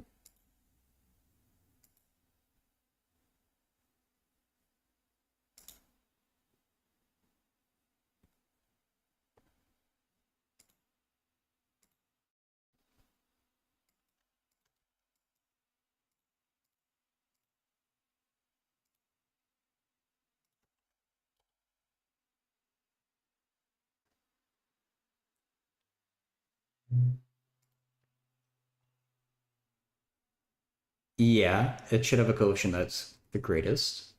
Say it's x1 without loss of generality. That sure feels like it loses generality. That cuts out a whole bunch of potential vectors.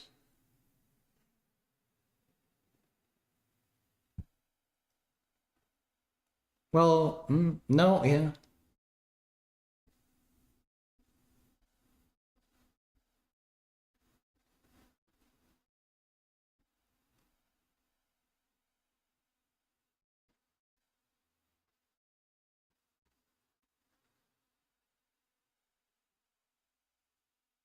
Oh, you go specific. Oh.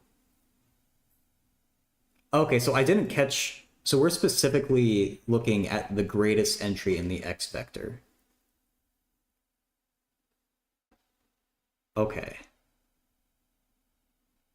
That's an important piece of the argument that I missed.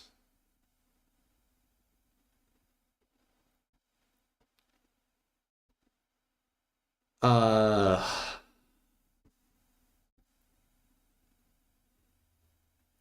surely now we combine this and this to show why this can't be right.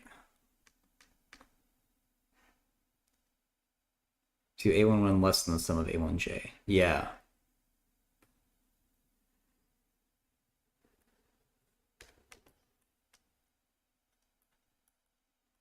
That is uh much more analysis, or it feels like equal parts real analysis, equal parts linear algebra. It's kind of an interesting problem. Okay. Oh yeah, absolute value. That's the contradiction. Thank you for your patience with me on that. That's a tough problem. That's a traditional one in France. Oh my god.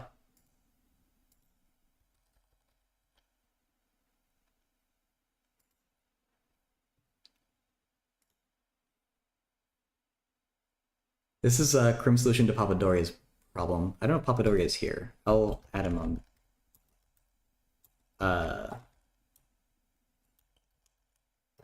Discord, if not. Student does it once in their first year? Dang. I can't think of a problem. I can't think of a traditional problem that we have in America.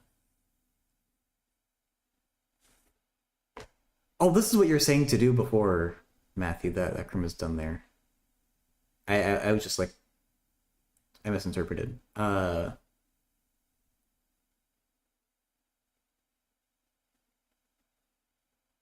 Oh, that's a common denominator. Okay.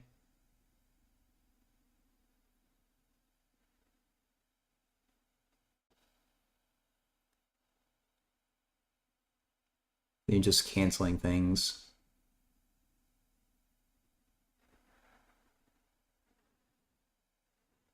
Oh God. I would feel so discouraged. I would not continue with this algebra personally after a certain point.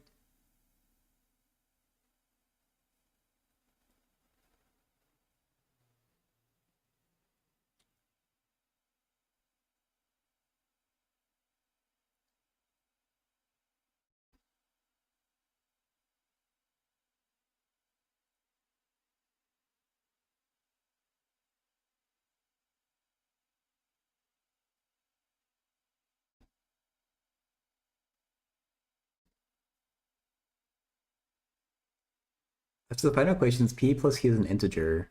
The other factor must also be an integer. Oh, that thing there. Okay. So we check values of p plus q, 1, 2, 4, 5, 25, 100. Huh.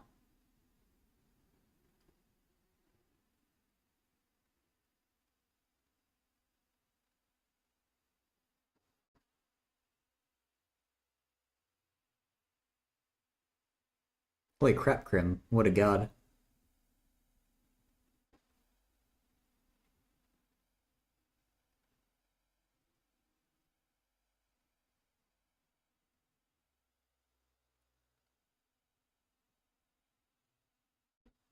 You have to start cheating so you can get smarter. um, I'm gonna take a screenshot of what you just put there in Twitch chat too, because I think that'll be helpful.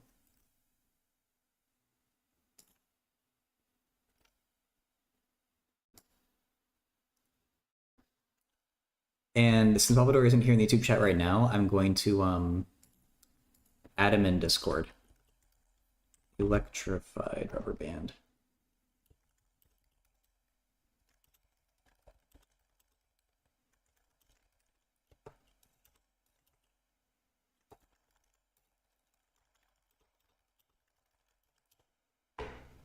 Okay. Yeah, I'm gonna call the stream here too, guys. Matthew, thank you so much for hanging out. Matthew has streamed before on the Riemann hypothesis.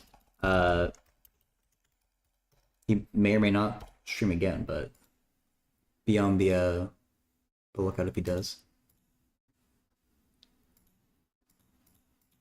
I got a call though.